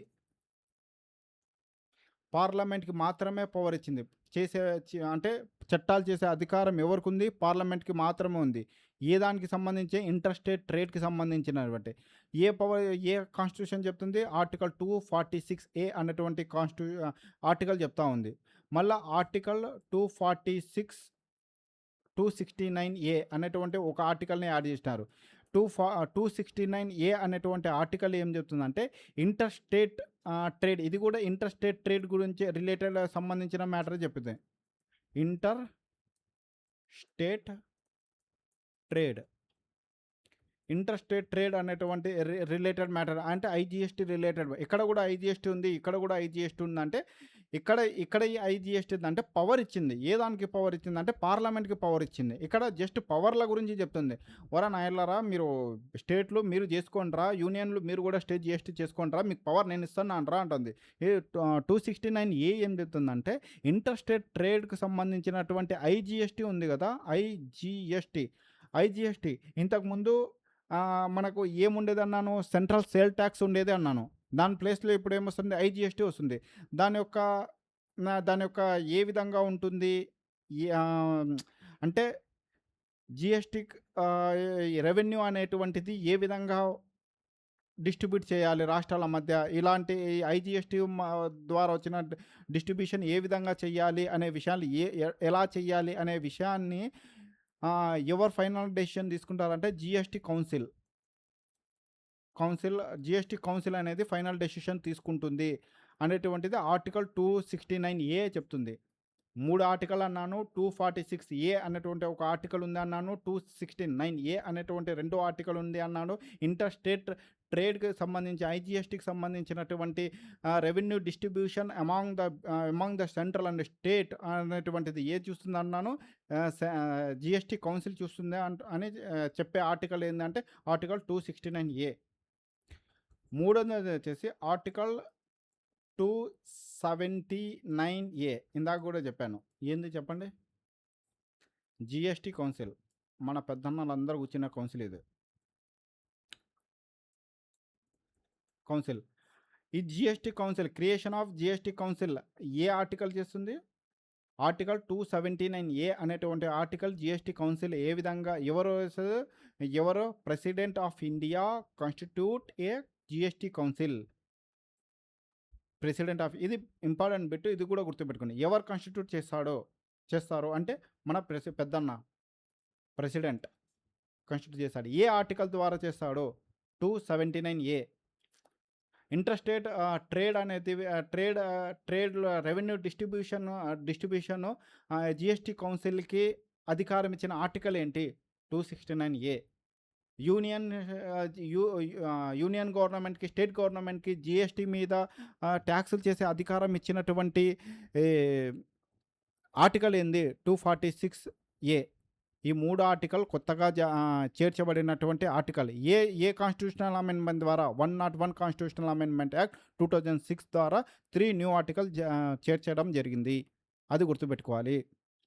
అక్కడితో అయిపోయిందా అంటే ఇంకొక చిన్నగుంది. ఇంతకుముందు కూడా చెప్పాను కదా! ఆర్టికల్ 268A అనేటువంటి ఆర్టికల్ ఉంది. ఈ ఆర్టికల్ అనేటువంటిది సర్వీస్ ట్యాక్స్ గురించి చెప్తాది. ఇందాక మీకు డౌట్ రావచ్చు. ఏందన్నా సర్వీస్ ట్యాక్స్ అనేది యాక్ట్ లేదన్నావు కదా! మళ్ళీ కాన్స్టిట్యూషన్ ఉంది భయ్. నేను యాక్ట్ లేదు అన్న 1994లో పెట్టారు కదా! యాక్ట్ లేదు. కాన్స్టిట్యూషన్‌లోనే ఒక సర్వీస్ ట్యాక్స్ అనేటువంటిది ఒక 268 అనేది క్రియేట్ చేసి ఇందులో పెట్టేశారు. అంటే టైమ్ టు టైమ్ పార్లమెంట్‌కి పవర్ ఇచ్చింది ఈ ఆర్టికలే. మీరు యాక్ట్ చేయాల్సిన అవసరం లేదు. మీరు టైమ్ టు టైమ్ మీరు సర్వీస్ ట్యాక్స్ యొక్క గైడ్‌లైన్స్ దాన్ని మార్చేసి కలెక్ట్ చేసుకోండి అనే పర్మిషన్ ఇచ్చింది అంటే ఈ ఆర్టికల్ ఇచ్చేసింది. అంటే మీకు డౌట్ రావచ్చు. యాక్ట్ మళ్ళీ కాన్స్టిట్యూషనే చెప్తాది. బై లా లేకుండా కాన్స్టిట్యూషన్ చేయకూడదని మళ్ళీ సర్వీస్ ట్యాక్స్ ఎలా కలెక్ట్ చేశారంటే ఈ 268 పర్మిషన్ ఇచ్చింది కాబట్టి సర్వీస్ ట్యాక్స్ ఎలాంటి యాక్ట్ లేకుండా కలెక్ట్ చేయడం జరిగింది. అందులో వింతేముంది? అందుకటి ఎలాంటి వింత ఏం అవసరం లేదు. ఇక్కడికి అయిపోయింది. సర్వీస్ ట్యాక్స్ కూడా చెప్పేసాము. 268 ఈ పెన్ను ఏందరా బాబు. ఓకే, నెక్స్ట్ వచ్చేసి ఒక చిన్నది ఆర్టికల్ 270 చూద్దాం. 270 ఏమవుతుందంటే సెంట్రల్ జిఎస్టీ, ఐజిఎస్టీ ద్వారా వచ్చిన అమౌంట్, అంటే సెంట్రల్ జిఎస్టీ ద్వారా సెంట్రల్ గవర్నమెంట్కి అమౌంట్ వెళ్తుంది. స్టేట్ జిఎస్టీ, ఐజిఎస్టీలో కూడా అది కూడా చెప్తాను. ఐజిఎస్టీలో ఏ రాష్ట్రాలు పంచుకుంటాయని కూడా చెప్తాను ఐజిఎస్టీ చెప్పేటప్పుడు. ఐజిఎస్టీ ద్వారా కూడా సెంట్రల్కి అమౌంట్ పోతుంది. అలా వచ్చిన అమౌంట్ అనేటువంటిది ఎవరికి పోతుంది అంటే సెంట్రల్ గవర్నమెంట్ కాబట్టి సెంట్రల్ గవర్నమెంట్ సెంట్రల్ జిఎస్టీ కాబట్టి అది తీసుకుని వాడుకుంటుందంటే అంత సీన్ లేదు. ఆర్టికల్ 270 ఏం చెప్తా తెలుసా? సెంట్రల్ గవర్నమెంట్ నీకు సిజిఎస్టీ ద్వారా వచ్చిన అమౌంట్ అయినా సరే, ఐజిఎస్టీ ద్వారా ఏదన్నా వచ్చిన అమౌంట్ అయినా సరే, ఫైనాన్స్ కమిషన్ అనేటువంటిది ఒకటి ఉంటుంది. ఇది కూడా మన ప్రెసిడెంట్ పెద్దన్ననే పెడతారు. ఈయన పెట్టినటువంటి ఫైనాన్స్ కమిషన్ రికమెండేషన్ మేరకు రాష్ట్రాల మధ్య డిస్ట్రిబ్యూషన్ చెయ్యాలి. అది 41 అంటే 41 పెట్టాలి, 41% అంటే 41% ఇవ్వాలి, 42% అంటే 42% ఇవ్వాలి అని చెప్పే ఆర్టికల్ ఏదంటే 270 ఆర్టికల్. గుర్తుపెట్టుకోండి. ఓకే, ఇప్పుడు మనం 269 ఆర్టికల్ చెప్పాను, 270 ఆర్టికల్ చెప్పాను, 279A చెప్పాను, 268A చెప్పాను, 270 ఆర్టికల్ అయిపోయింది. ఇప్పుడు ప్రజెంట్ వచ్చేసి article 271 talks about surcharges and cess. Surcharges and cess ఏంటి? సర్చార్జెస్ అంటే ఏంటి? ఈ సెస్ అంటే ఏమిటి? ఆర్టికల్ 271 అనేటువంటిది పార్లమెంట్కి పవర్ ఇచ్చింది. మీరు సర్చార్జెస్ వేసుకుంటే సర్చార్జెస్ వేసుకోండి, సెస్ వేసుకుంటే సెస్ వేసుకోండి అనేటువంటి పవర్ ఇచ్చింది ఏదంటే ఆర్టికల్ 271 ఇచ్చింది. అంటే ఇప్పుడు ఈ రెండు దగ్గర చెప్పడానికి ఒక కారణం ఉంది. ఈ రెండు పక్కనే పెట్టి ఒక ఎందుకు చెప్తున్నానంటే ఆర్టికల్ 270 ఏం చెప్తుందంటే నువ్వు ఏదన్నా ట్యాక్స్ కలెక్ట్ చేయరా భయ్. అది నువ్వు సెంట్రల్ లెవెల్లో సెంట్రల్ జిఎస్టీ కలెక్ట్ చేస్తావా, ఐజిఎస్టీ కలెక్ట్ చేస్తావా, నీ పిండా కూడా కలెక్ట్ చేస్తావా, కలెక్ట్ చేసుకో. బట్ నువ్వు ఏం కలెక్ట్ చేసినా సరే ఫైనాన్స్ కమిషన్ రికమెండేషన్ మేరకు అది ఏమైతే రికమెండేషన్ చేస్తుందో డివిజబుల్ పూల్ ఉంటుంది. దాని ద్వారా నువ్వు డిస్ట్రిబ్యూషన్ చేయాలి ట్యాక్స్. నీ దగ్గర 100 రూపాయలు వచ్చినాయనుకో ట్యాక్స్, ఖచ్చితంగా అది 42% ఇవ్వాలి రాష్ట్రాలకు. అంటే 42% అంటే 42 రూపాయలు ఇవ్వాల్సిందే. లేదు ఇంకేసు జమ్మూ అండ్ కాశ్మీర్ లాంటి రాష్ట్రం ఏర్పడింది కాబట్టి ఇప్పుడు 42 అవసరం లేదు, 41% ఇవ్వాలి అన్నటువంటి చెప్తే 41% ఇవ్వాల్సిందే. నేను ఇవ్వనంటే కుదరదు. అది నా అమౌంట్, ఆల్రెడీ నువ్వు వాళ్ళకి స్టేట్ జిఎస్టీ వస్తుంది కదా, వాళ్ళు తీసుకుంటారు, నా సెంట్రల్ జిఎస్టీ నేను తీసుకుంటాను అంటే కుదరదు, ఆ డబ్బులు కూడా ఇవ్వాల్సిందే అని చెప్పే ఆర్టికల్ 270. ఆర్టికల్ 271 271 ఏం చెప్తుంది? అదేవిధంగా సర్చార్జెస్ అండ్ సెస్ వేసుకో పార్లమెంట్ అంటుంది మన కాన్స్టిట్యూషన్. అంటే ఈ యొక్క సర్చార్జెస్ సెస్కు వచ్చినట్టు అంటే అమౌంట్ పార్లమెంట్ రాష్ట్రాలకు ఇవ్వాల్సిన అవసరం లేదు. ఇప్పుడు ఏదన్నా పార్లమెంట్ సెస్ కలెక్ట్ చేస్తుంది, సర్చార్జెస్ కలెక్ట్ చేస్తుంది, రాష్ట్రాలకు ఇస్తుందా? ఇవ్వదు. ఒక్క రూపాయి ఇవ్వాల్సిన అవసరం లేదు. అందుకే ఎప్పుడు పార్లమెంట్కి రాష్ట్రాలకు మధ్య ఫైట్ ఇక్కడే జరుగుతుంది. అంటే పార్లమెంట్ మన సెంట్రల్ గవర్నమెంట్ ఏం చేస్తుంది అంటే, పార్లమెంట్ అంటే సెంట్రల్ గవర్నమెంట్ అని చెప్తున్నాను. మన సెంట్రల్ గవర్నమెంట్ ఏం చెప్తుంది? సెస్ విధిస్తుంది. సెస్ జిఎస్టీ సెస్ అంటుంది. తర్వాత స్వచ్ఛ భారత్ సెస్ అంటుంది. టొబాకో మీద సెస్ అంటుంది. జిఎస్టీ కంపెన్సేషన్ సెస్ అంటుంది. కోవిడ్-19 సెస్ అంటుంది. ఇంకొక సెస్ ఏదో ఒక సెస్లో అంటూనే ఉంటుంది. ఆ సర్చార్జెస్ అని కొన్ని దానిల మీద సర్చార్జెస్ కూడా కలెక్ట్ చేస్తూ ఉంటుంది. మరి ఇన్ని సర్చార్జెస్ ఇన్ని కలెక్ట్ ఎందుకు చేస్తుంది? ఎందుకు ట్యాక్స్ డైరెక్ట్ స్టేట్ ఏమంటాయంటే, నువ్వు సర్చార్జెస్ ఎందుకు పెడతావు బై? ట్యాక్స్ పెంచు, కావాలంటే ట్యాక్స్ కలెక్ట్ చేయ వాళ్ళ మీద. ఇంకా నువ్వు ఇన్కమ్ ట్యాక్స్ పెంచు ఇంకా నువ్వు కావాలంటే అంటాయి. సెంట్రల్ గవర్నమెంట్ నాకొద్దు. ఎందుకంటే ఒక్కసారికి నా ట్యాక్స్ చేసిందనుకో 170 ఎగ్జిస్టెన్లో వస్తుంది. 170 వెంటనే వస్తుంది. అదే సెంట్రల్ గవర్నమెంట్ నువ్వు ట్యాక్స్ కలెక్ట్ చేస్తున్నావు కదా, స్టేట్లకు వాటా ఇవ్వు. మీ 42%, 41% అన్నాడు కదా, 41% ఇవ్వండి. అప్పుడు సెంట్రల్ గవర్నమెంట్ చెప్తుంది 270 ఆర్టికల్ 270 నీకు అంత సీన్ లేదమ్మా. 271 కింద మేము సెస్ కలెక్ట్ చేస్తున్నాం, లేదంటే సర్చార్జ్ కలెక్ట్ చేస్తున్నాం. అంటే 40% టొబాకో మీద అయితే, క్రూడ్ ఆయిల్ మీద అయితే 40%. నాకు తెలిసినంత కోల్ మీద అయితే 400% ఇస్తారన్నాయి. 400% సెస్కి విధించారు దాని మీద. ఇంకా స్టేట్లకు ఇవ్వాల్సిన అవసరమే లేదు. అంటే జిఎస్టీ కంపెన్సేషన్ వేరే, అది స్టేట్లకు ఇస్తారు. అది దాని గురించి నేను చెప్పట్లేదు. వేరేది సర్చార్జెస్ కానీ సెస్లో కానీ. అందుకే ఎప్పుడు సెస్ విషయంలో, సర్చార్జ్ విషయంలో government versus central government versus state కొట్లాడుతుంటాయి. ఇది ఇంపార్టెంట్ బిట్, గుర్తుపెట్టుకోండి. సెస్ సర్చార్జెస్ యొక్క మనీ అనేది రాష్ట్రాలకి ఇవ్వదు, ఎట్టి పరిస్థితుల్లో ఇవ్వాల్సిన అవసరం లేదు అనేది గుర్తుపెట్టుకోవాలి. ఓకే, ఇప్పుడు ఒక్కసారి చూద్దాము. 101 కాన్స్టిట్యూషనల్ అమెండ్మెంట్ యాక్ట్ వచ్చింది. ఆర్టికల్ 246 ద్వారా యూనియన్ స్టేట్ గవర్నమెంట్కి అనేటువంటిది కాంకరెంట్ పవర్ ఇచ్చింది. జిఎస్టీ మీద చట్టాలు చేసుకుంటారనైనా మీకు ఇష్టం వచ్చినట్టు అనింది. ఇంటర్ స్టేట్ ట్రేడ్కి రిలేటెడ్గా ఏదైనా ఇష్యూ ఉంటే, ఏదైనా యాక్ట్ చేయాలంటే ఎక్స్క్లూజివ్గా ఎవరికి పవర్స్ ఇచ్చిందంటే పార్లమెంట్కి పవర్ ఇచ్చింది. నెక్స్ట్ వచ్చేసి ఆర్టికల్ 269A ప్రకారం వచ్చేసి ఇంటర్ స్టేట్ ట్రేడ్కి రిలేటెడ్ ఐజిఎస్టీ అనేటువంటి ఇంప్లిమెంట్ చేస్తారు. దానికి వచ్చినటువంటి రెవెన్యూని ఏ విధంగా డిస్ట్రిబ్యూట్ చేయాలి అంటే అది జిఎస్టీ కౌన్సిల్ చూసుకుంటుందని ఆర్టికల్ 269A చెప్తా ఉంది. తర్వాత ఆర్టికల్ 279A ఏం చెప్తుందంటే జిఎస్టీ కౌన్సిల్ అనేటువంటి ప్రెసిడెంట్ అధ్యక్షత, అంటే అధ్యక్షుడు ఆయన కాదు, ఆయన కాన్స్టిట్యూట్ చేస్తాడు, ఆయన చెప్తాడు అంతే. మళ్ళా దాని యొక్క చైర్మన్ ఎవరంటే సెంట్రల్ ఫైనాన్స్ మినిస్టర్ చైర్మన్ ఉంటాడు. వైస్ చైర్మన్గా ఎవరు ఉంటారంటే స్టేట్లో ఎవరో ఒక ఫైనాన్స్ మినిస్టర్ ఉంటారు కదా, ప్రతిసారి రొటేషనల్ పీరియడ్లో ఒక్కొక్కరిని ఎంచుకుంటూ ఉంటారు. తర్వాత ఆర్టికల్ 270 ఏం చెప్తుందంటే ఆర్టికల్ 270 ప్రకారం స్టేట్ జిఎస్టీ కానీ ఐజిఎస్టీ కానీ కలెక్ట్ చేసినటువంటి అమౌంట్ అనేది ఫైనాన్స్ కమిషన్ రికమెండేషన్ మేరకు మనకి రాష్ట్రాలలో డివిజబుల్ పూల్ రూపంలో డిస్ట్రిబ్యూట్ చేయాలి వచ్చిన అమౌంట్ అని చెప్తుంది. 271 ఏం చెప్తుందంటే సర్చార్జెస్ అండ్ సెస్లను సెంట్రల్ గవర్నమెంట్ విధించవచ్చు, ఆ అమౌంట్ మొత్తంని రాష్ట్రాలకు ఇవ్వాల్సిన అవసరం లేదు అని చెప్తా ఉంది. ఓకే, అక్కడికే అయిపోయింది. ఇప్పుడు 101 కాన్స్టిట్యూషనల్ అమెండ్మెంట్ యాక్ట్ ఉపయోగించి మనం జిఎస్టీని ఇంట్రడ్యూస్ చేసాం అన్నాం. జిఎస్టీలో భాగంగా 4 యాక్ట్ చేసాం. ఆ 4 యాక్ట్ ఏదో చూద్దాం. ఈ యాక్ట్ చెప్పేసి ఆపేస్తాను. దాని తర్వాత ఈ యాక్ట్ గురించి డీటెయిల్గా చెప్దాము తర్వాత రేపు. ఫస్ట్ యాక్ట్ వచ్చేసి central GST act 2017. Second act వచ్చేసి ఐజిఎస్టీ యాక్ట్ 2017. ఒక నిమిషం, అరే అయిపోయిందా? సరే ఇక్కడ రాసాలే. మూడోది వచ్చేసి GST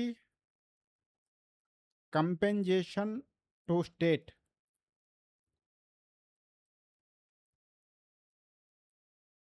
compensation to state act 2017. అంటే ఇది చెప్పాను కదా, కంపెన్సేషన్ అంటే కొన్ని రాష్ట్రాలకు డెస్టినేషన్ ట్యాక్స్ కట్టి కొన్ని రాష్ట్రాలకు నష్టపోతాయి, వాళ్ళకు కంపెన్సేషన్ చెల్లించాలి అని చెప్పాను కదా. దానికి సంబంధించినటువంటి ఆ, దానికి రిలేటెడ్ది. తర్వాత యూనియన్ టెరిటరీ జిఎస్టీ యాక్ట్ 2017. ఈ 4 చట్టాలు అనేటువంటివి చేశారు. ఒకటి central GST, IGST, compensation act, next వచ్చి యూటీజిఎస్టీ. మళ్ళీ ఇక్కడ స్టేట్ జిఎస్టీ లేదే, నువ్వు చెప్పలేదే స్టేట్ జిఎస్టీ అని చెప్పకండి. అది రాష్ట్రాలకు 1 ఇయర్ టైం పెట్టారు. 1 ఇయర్ లోపల మీరు మూసుకొని జిఎస్టీ ఇంప్లిమెంట్ యాక్ట్ చేయండి మీ పార్లమెంట్లో, సారీ అసెంబ్లీలో. చేస్తేనే మీకు tax, GST, state GST tax వసూలు చేసే అధికారం ఉంటుంది. మేము చెయ్యము అనుకుంటే మీ ఇష్టం, చేయకపోతే మీకు పాత చట్టాలు మీరు ఏదైతే మేము వ్యాట్లు కలెక్ట్ చేసామంటే అవన్నీ రద్దు అవుతాయి. అవి ఏవి స్టేట్ సేల్ ట్యాక్స్ అన్నీ రద్దు అవుతాయి, ఎంటర్టైన్మెంట్ ట్యాక్స్ అన్నీ రద్దు అవుతాయి. దాని ద్వారా కూడా కలెక్ట్ చేయడానికి వీలు లేదు అని చెప్పారు కాబట్టి అది స్టేట్లకు వదిలేస్తారు. జస్ట్ ఈ 4 చట్టాలు మాత్రమే సెంట్రల్ గవర్నమెంట్ యాక్ట్ చేసింది. ఓకేనా? Okay, thank you friends. మనం నెక్స్ట్ రేపు దీని గురించి ఇన్ డీటెయిల్గా చెప్పుకుందాం. ఇప్పటికే చాలా ఎక్కువైంది క్లాస్.